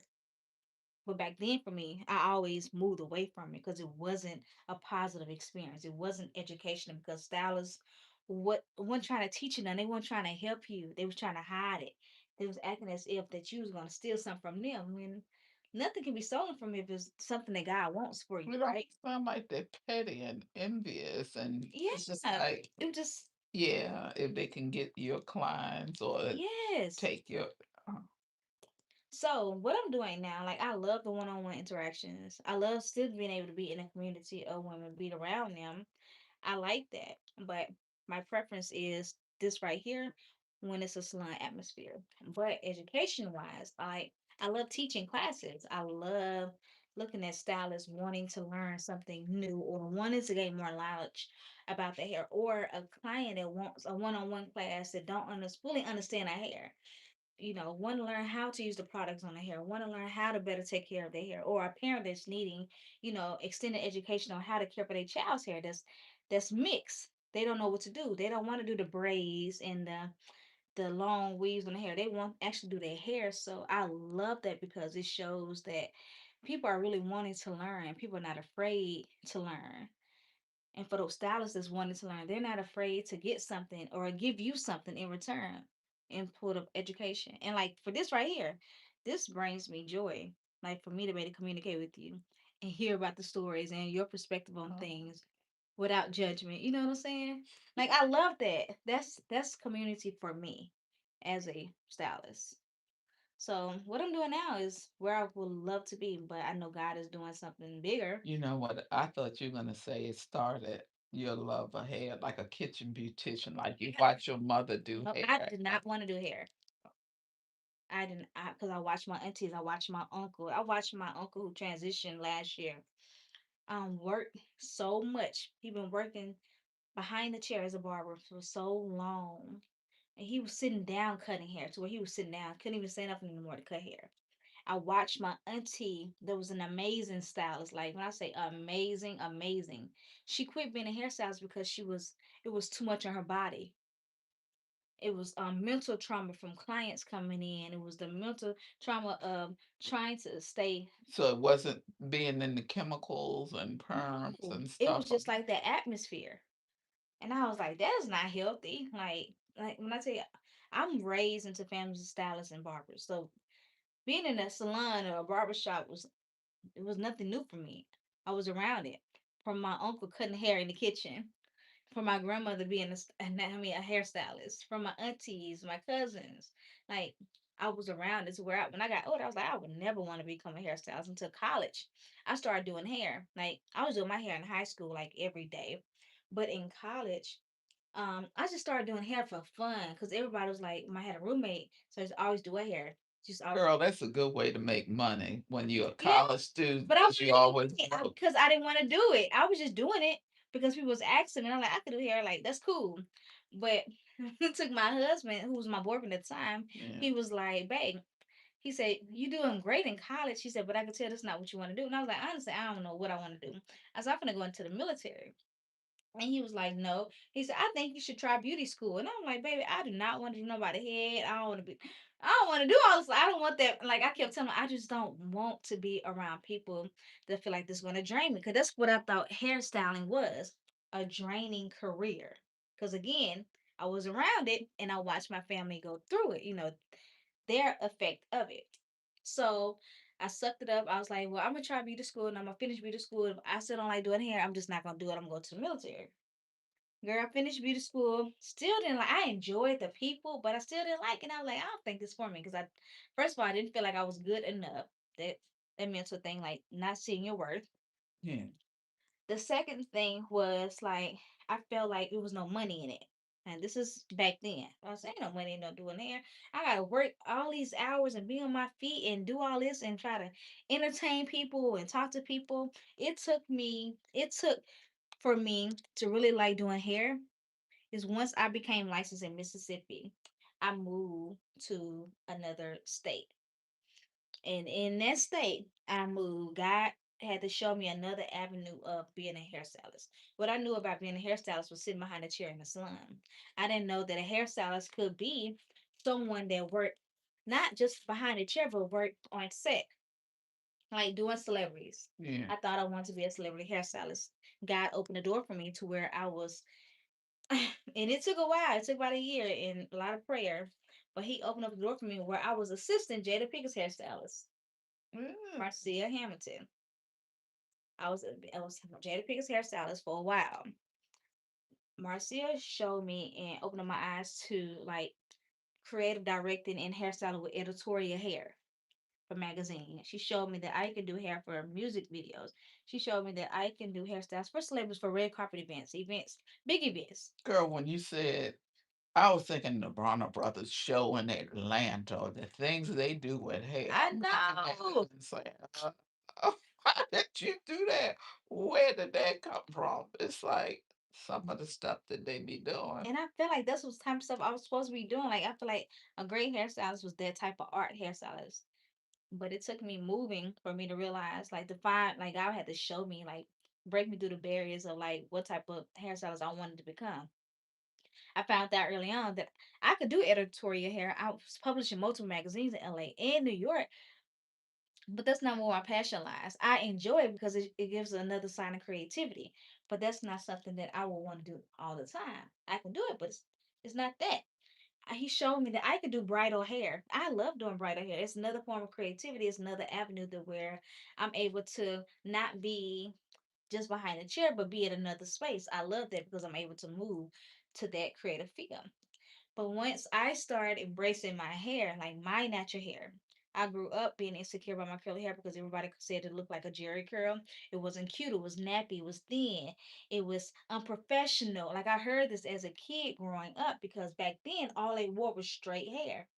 That's it. No one had curly hair. No one wore their hair to where they enjoyed it. It felt like it was an issue, a problem.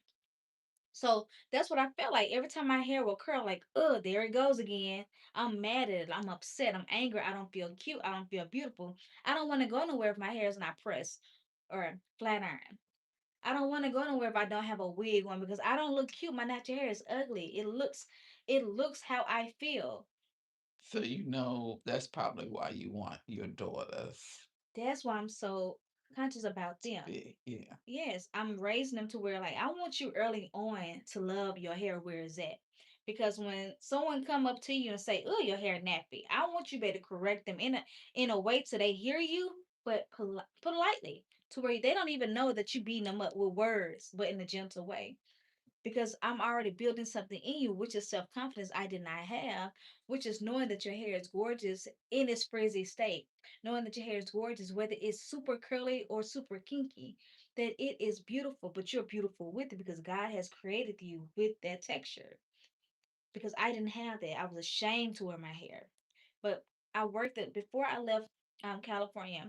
I was in work. I had moved to another salon in West Hollywood, and it was a Caucasian salon is where the best colors was at. Oh, because that's what I was going when you were talking about you didn't think there was any money in hair. Mhm. I'm saying colorists, Yep, these white women make a fortune. they Oh, do. excuse me, I'm not trying to be a racist, but I'm Now, just I saying know you're not racist, no, but I'm just saying but yes, they they do. the ones who specialize In in color, color, that's they men be make. making six figures, at least a six-figure salary. They They make so much money in in having extension color. And it's like, whoa, they're better at color than it seems like typically maybe our salons would be. And I'm trying to figure out like why is that? because all right, I can tell you why. Caucasians, because I do color too. I'm a color specialist, so that's all I did. My first salon, all I did was color Hmm. for black and whites. Because color, you have to get it kind of often, and it's a high maintenance style, and it takes time to do. So you paying for not just for the service, you paying for the expertise in it. Because there's chemicals and color theories and stages where formulas change. You have to it's a math calculation thing. It ain't I'm gonna just throw some bleach on your hair. It's like what volume am I gonna mix with, this lifter? What toner and what toners I'm going to use? How long should this process? What's gonna be the root So color? you're saying they're made, it sound like they're artisans with a They is so mastery it level of is. skill that It they can. is. So Okay. that's why I tell people all the time, like, you're not just paying for somebody to throw bleach on your hair. No, pumpkin. If you go into a color specialist and you see they work and you love it, that is something they had to learn. It still is learning. Like I I got my MOG certificate in Master of Balayage. Like balayage, all that stuff is something that you have to practice at, but you have to continue to take ongoing education on it. Because formulas do change, because chemicals do change over time. Because you need to know once you apply that color, if The hair changes the too. there The you way my go. hair takes There color, every different color up that's here it. on Because my it's head, different yeah, stages. they It's will take the color. Like if you put red in my hair, the white would take red one way, the other shades of my head, it would and be looking like. so that's what I'm saying. You're just not paying for them to apply. You paying for their experience and their knowledge. Because who's finna go learn a whole nother step to doing the color? Who's finna learn how to be able to color correct the color that's messed up? That's money. All I know is I used to go to Sally's and buy my Clairol. Clairol, baby. Ain't nothing I wrong with would buy Clairol. them little brown bottles of my was semi-permanent, and it didn't make any difference. My hair would still take different. It would look different. It wasn't all one, but they have you thinking that you can just buy it off of the shelf, put it in your hair and color, but it doesn't work. It It really doesn't. does not work. So It doesn't. I had to give that up and go natural. And that was probably like 10 years ago. I just said, I'm tired of investing in color. And It messed up your head. yeah. And my father told me one day, he said, your hair is. I was so embarrassed because I thought it was like, he says, your hair is orange. I don't know what I was aiming for that. It's so Maybe I, funny. oh, That is so funny. so it was Hmm. just time to stop. First of all, I love the fact that you talked about black women. And it had to do with just black girls. I would change one thing. I would take away the weaves. I Uh, would take away the makeup. I would take away the how you say weaves, not weaves, wigs. Right. weaves, all Okay. extensions.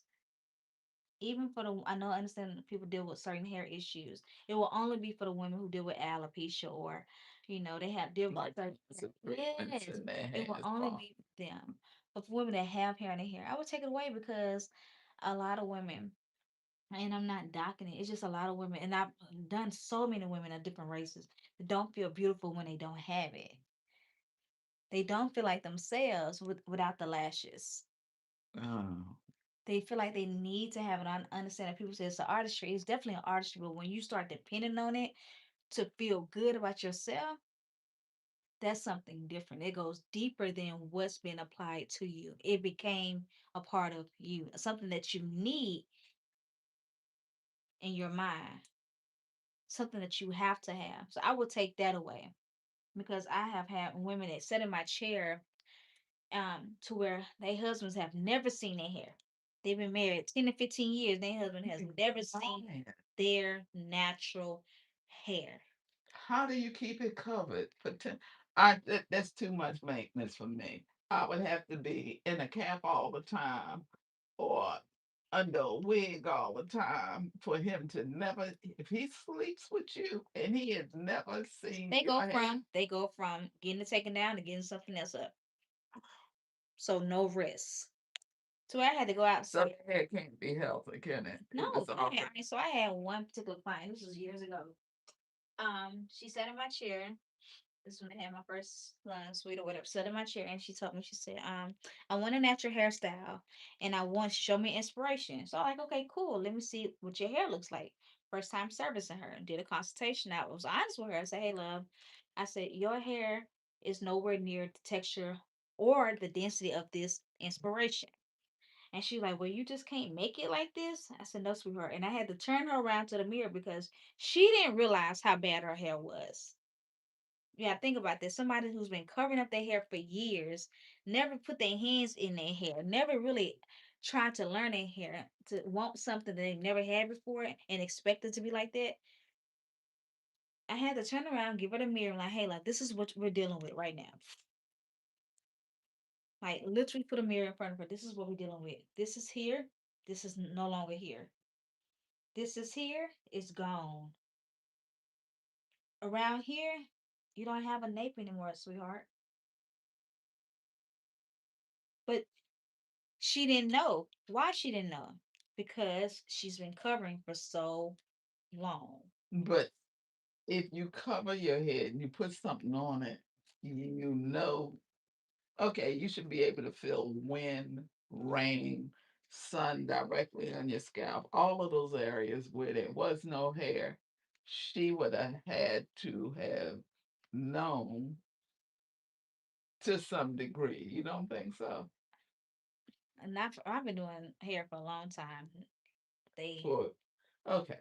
Now, way back, I guess when Christy was more so like in high school, weave. I don't know if wigs are more popular now than weave, but Mhm. my daughter used to go and get sew-ins, Okay.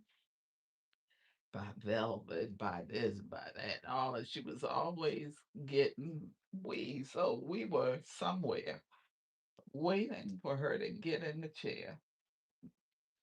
And the lady who was in the chair before her, for some reason or not, oh no, the lady came in and my daughter was having having the sewing done. And she said, I want this. I want you to do, and the stylist kept trying to tell her, I can't do that. You don't have any hair. You have no hair around here.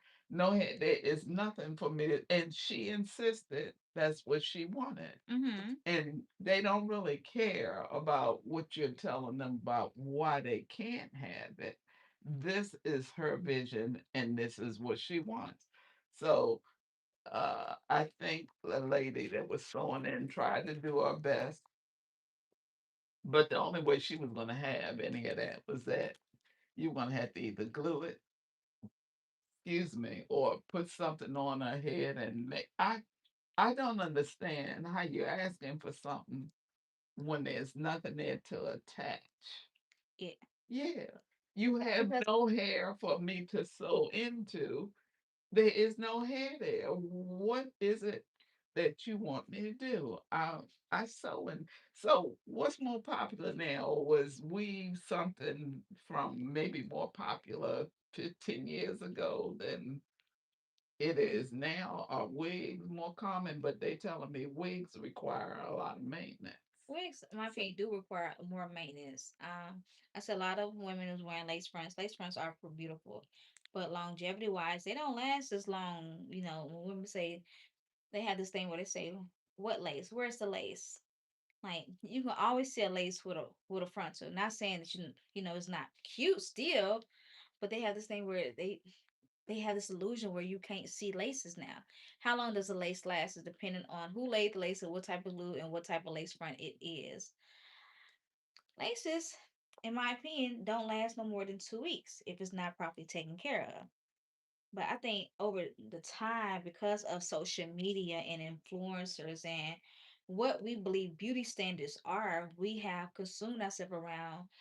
Sometimes it is an unrealistic beauty. Not saying that everybody's supposed to wear their natural hair. No, everybody lifestyle don't work with the kinky curly hair. I agree with that. But I think sometimes it's like when you think about like different textures and different things that have been applied to hair, like what is your why? What's your purpose of doing it? So what is more popular? It is extensions. It's for sure extensions now. Okay, but uh, How don't people know that they don't have it? Because they don't see it the way you see it. They can't see it. and I had to be gentle on new clients that sat in my chair that didn't see. And so like, girl, how you don't see that? But I had to actually look at them and get a feel of them to know that they have been doing something they've been comfortable with for years. You know what I'm saying? Their mama told them they was ugly, their hair was nappy. You gotta think about all this stuff. Like it goes back. It just don't go from what we visibly see. It goes back from back then as well. What type of household? How did their mama or aunties and stuff wore their hair? What type of hairstyle? You remember it was a the time period where women wore buns on top of their heads. Oh, girl, I used to chignons. It's like That's they had it. a great big old chignon. Up top, my mother did French rolls and chignons And and stuff. back then it was like the glue. It was glued on your head. Ugh. Type of thing and spritz it up to where my mother-in-law firsthand is like I watched her hair being beautiful, thick, to where she was getting French rolls and buns so much on top of the head to it start breaking. It breaking back here. I have done women that still weird. I'm like, the stylist at some point should tell you, hey, sweetheart, we need to try something else. Ugh. But it's a difference between a hairstylist and someone who really loves and care. It's somebody that can style your hair. Yeah, she the truth. She can do those styles, but you want somebody who can style hair and care. If they see any issues, reforming their hair, they be able to tell you like, "Hey, girl, we need to pull back from this. We need to try something else." But I don't think as many people here now that are caring as much as styling. Well, you don't have to go to beauty school to sew in, do you? Nope. Mm-mm. You don't have to go to beauty school to be a braider. You Nope. don't have to go to this. So, everybody's got something on social media and they make money doing hair. We do. And it's just like, all right, buy your hair. This is what it costs. I just need for you to give me 200. It'll cost 250 for this style. It'll cost three. And none of these people are actually We're professionals. They professionals. just learn a skill and how to make money And with how to it. make money. And they run into the bank. So I just have a problem with my daughter has gotten a lot of braiding done. She's done sew-ins, and none of these people, if you got to wash your hair and take care of it before you go, What's the that purpose should of getting? tell you they don't have an education. You just, and I mean, like, I'm not trying to be condescending, but I don't want a doctor, I don't want a surgeon that hasn't been to medical school to cut me open and to do anything. And that's I don't want what you think yep. education isn't necessary for good hair care. It I think is. it is, but I I agree with you. I don't want no doctor working on me to learn how to do a technique or a procedure from YouTube. oh my goodness. But I don't, so you don't think the state eventually is going to reach down To so be they honest with you, can make money and stuff? They're going to require that all breeders I don't think so. don't think so. Nope, I don't think so. As someone who's listened to board conversations with the states and I'm on board cosmetology, the esthetician boards, like I don't think so. A lot of states have really just gotten they are getting rid of cosmetology license for educators. Like licensed people that has been doing hair for years, have been licensed for years, they're getting rid of it. A lot of states don't even. A lot of states are trying to get to the point to where they don't even want to require you to go to school. Like I feel like later on, but they're pushing it so much to where it's scary because not only that you're telling the people that went to school and paid this money, all this money, and went to continuing education classes that what they did and what they experienced and what they achieved no longer matters for somebody to come in and say they learned this technique from this person to get in your head and mess your head up. Like that's scary to me. And for people not to fight for it, like that is crazy to me. Because just like you said, like who wants somebody working on their skin, on their head, but don't understand the basic, chemical procedure for a technique, or don't understand product knowledge, or don't understand how to properly hold the shears, or how to disinfect. You know what I'm saying? Or how to sanitize. Yeah, I do. And the reason is just like because you're a professional and you've been educated, and it's like, I can't believe he thinks all of us are the same. Those of us that are educated professionals versus those of us that are just practicing out of our house. I'll drive to you, meet you anywhere. You give me $200 and kabam, you'll look great for your function tonight. It's crazy. It offends me as a professional. I don't even do hair. But somebody told me, and I've heard it from two or three people, including one of my children, that told me that the current president, notice I didn't say President Tang. Mhm. You've had Tang orange drink, Yeah. haven't you? President Tang has decided that a master's or MBA is not a degree that should be existing. He said nurses, he doesn't consider it a profession that requires a degree. To be a nurse, to have a master's in business administration, he's trying to do away, okay? He's trying to do away with the Department of Education just for schools up to 12th grade. But now he's wiping out and trying to alter that the formal trades and training. That is no school. This isn't degree worthy. A nurse, like, A nurse is not, because they're probably primarily women, and it wasn't a profession that was historically held by white males. mhm. So they were just girls. They handmaiden. These aren't professionals. And I said, all the money I spent going to school Going to school to be registered nurse, and now you're telling me that they are not they're professionals. not professionals. That's not The, degree the worthy. heartache, the pain. And I'm just saying, what the? I just he's infuriating. So is it infuriate? Yeah. Yeah. Okay.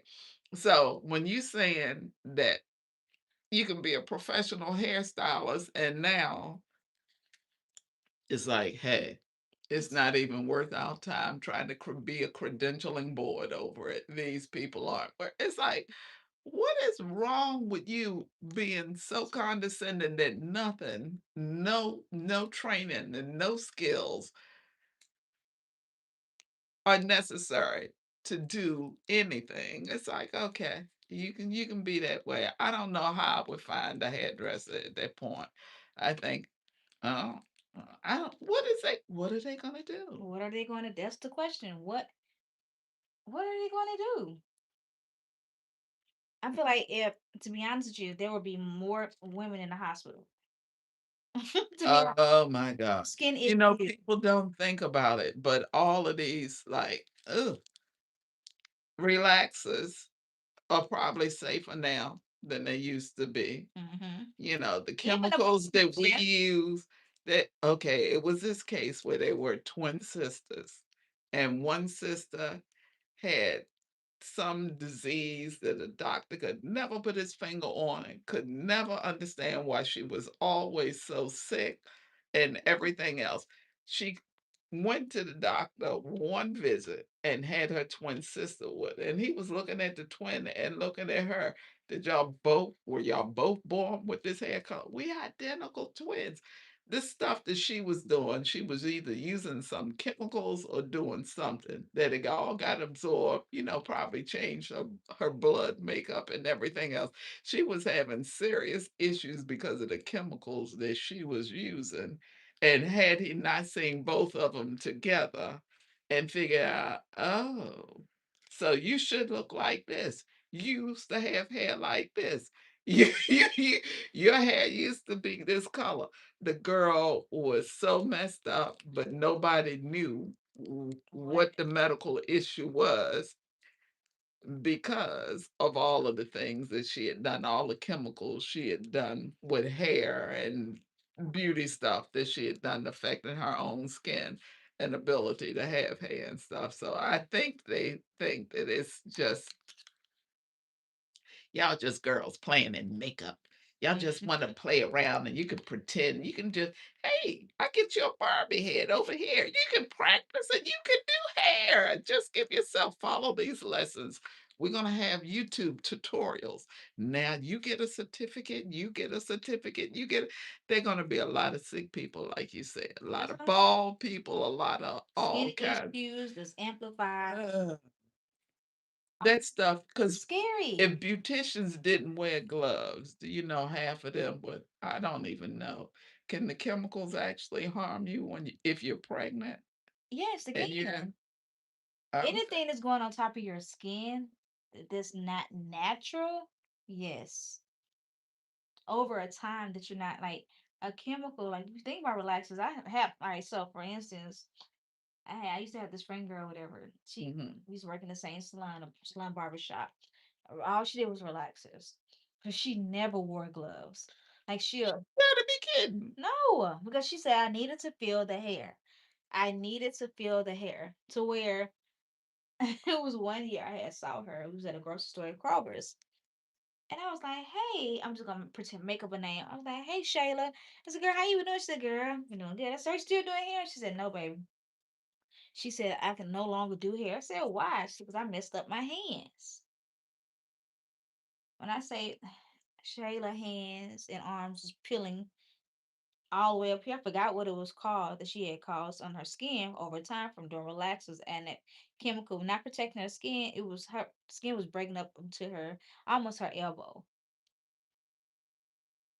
She wanted to feel the skin, but nobody did. She go to a beauty school? Didn't She they tell her that she had to wear gloves for those did, kind? but she was an old time beautician. Oh my And gosh. they didn't think about it though. They didn't have Okay. gloves Did back. she ever have any kids? She did. Okay, her kids didn't have no problems. None. Okay, her kids were blessed because she was foolish. You know, you can absorb all of that mess, And you but know that just, as a nurse. oh my gosh. You know that as a nurse. So, did she have any disability insurance? Probably not. No. Oh my gosh, that's even worse.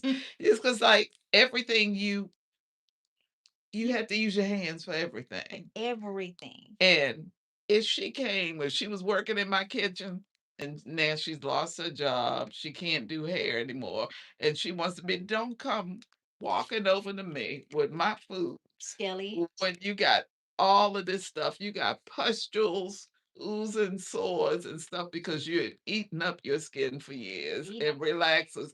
You're not gonna you need disability insurance. She seems like she should have had it because I don't But know what she gonna do. we're not really taught that in school either. No one teach you about, saving up for a 401k or putting money aside as a style. You need that money you put in your pocket. And that's another thing. Reason why I was like, I didn't want to be a hairstylist. I was like, dang, you gotta work. I was watching my family like, you gotta work all my life. Mm. I've been behind the chair all my life. There's nothing like because you're not taught that. No one talks about that. Even in beauty school, they don't even teach you that. That's something they just kind of flip over in a page in a chapter, but it's not really taught on how to be successful when coming out of beauty school. Okay, there's some things I guess common sense doesn't cover. This guy, uh, realtor, told me she knew this man, and he's a personal friend of her and her husband. This guy is a plastic surgeon. Mm-hmm. He made a lot of money with these, you know, as I he liked to do things with his hands.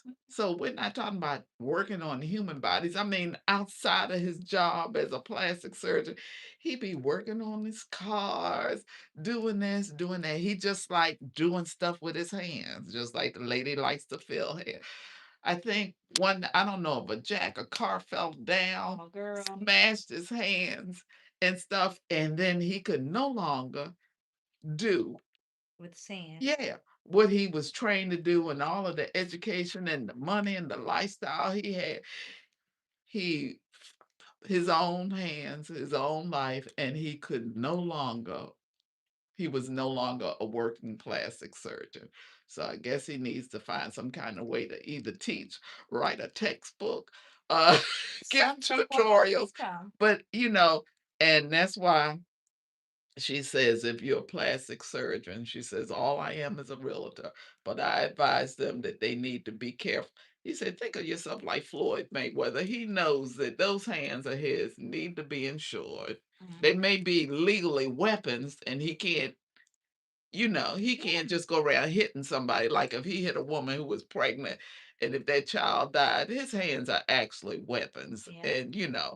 And that's his skill. But a plastic surgeon should probably purchase a disability insurance or whatnot. Because if they ever get injured and they can't use their hands anymore, she says they don't have disability coverage. What they gonna do? This is the only thing they did. They went to medical school, they did residencies, and this is what they do. They operate. So you need insurance. I don't care what your You profession do. is. You You if you got a business, you need you need insurance. because somebody could sue you. Yeah. You need insurance, just like a plastic surgeon needs disability insurance. Because when you're disabled, you can no longer make a living. Hmm. Oh, I knew this other, and she was a gynecologist, obstetrician, delivered babies, and she did. She was smart. She decided she was going to have. She took out a disability coverage and stuff. And then 10 years, she got out of medical school. She built a practice from the ground up, built a house, and did everything, worked for 10 years. And then she said she could no longer work. Mm. She was supposed to have chronic fatigue, whatever the situation was. She said she had it. And the disability policy she had in coverage said that they weren't going to pay her. They would, insurance companies like to reject all claims. They don't want to pay out. They want you to pay them, But not but pay you her. can't get them to pay a penny. And they told her no. She just sued them and she won. She hasn't worked a day. She worked 10 years as a doctor and she's just been and stuff. That All I'm saying is that it pays to to be have covered. disability insurance or to be covered if you really need these and whatever your profession is, delivering babies, being a plastic surgeon, being a hairdresser, you cannot afford to just take stuff for granted. I agree with you. Because I don't know, but I don't have a business, so hey, and I don't. So you probably even got life insurance because something happens to one, then the Yeah. other is okay, then you got kids. But see, I don't have anybody at home. I don't have any children. It's just me. And at this age, I'm okay to not have a life. Who's gonna give my life insurance policy? I'm in the You hospital. so cute, girl.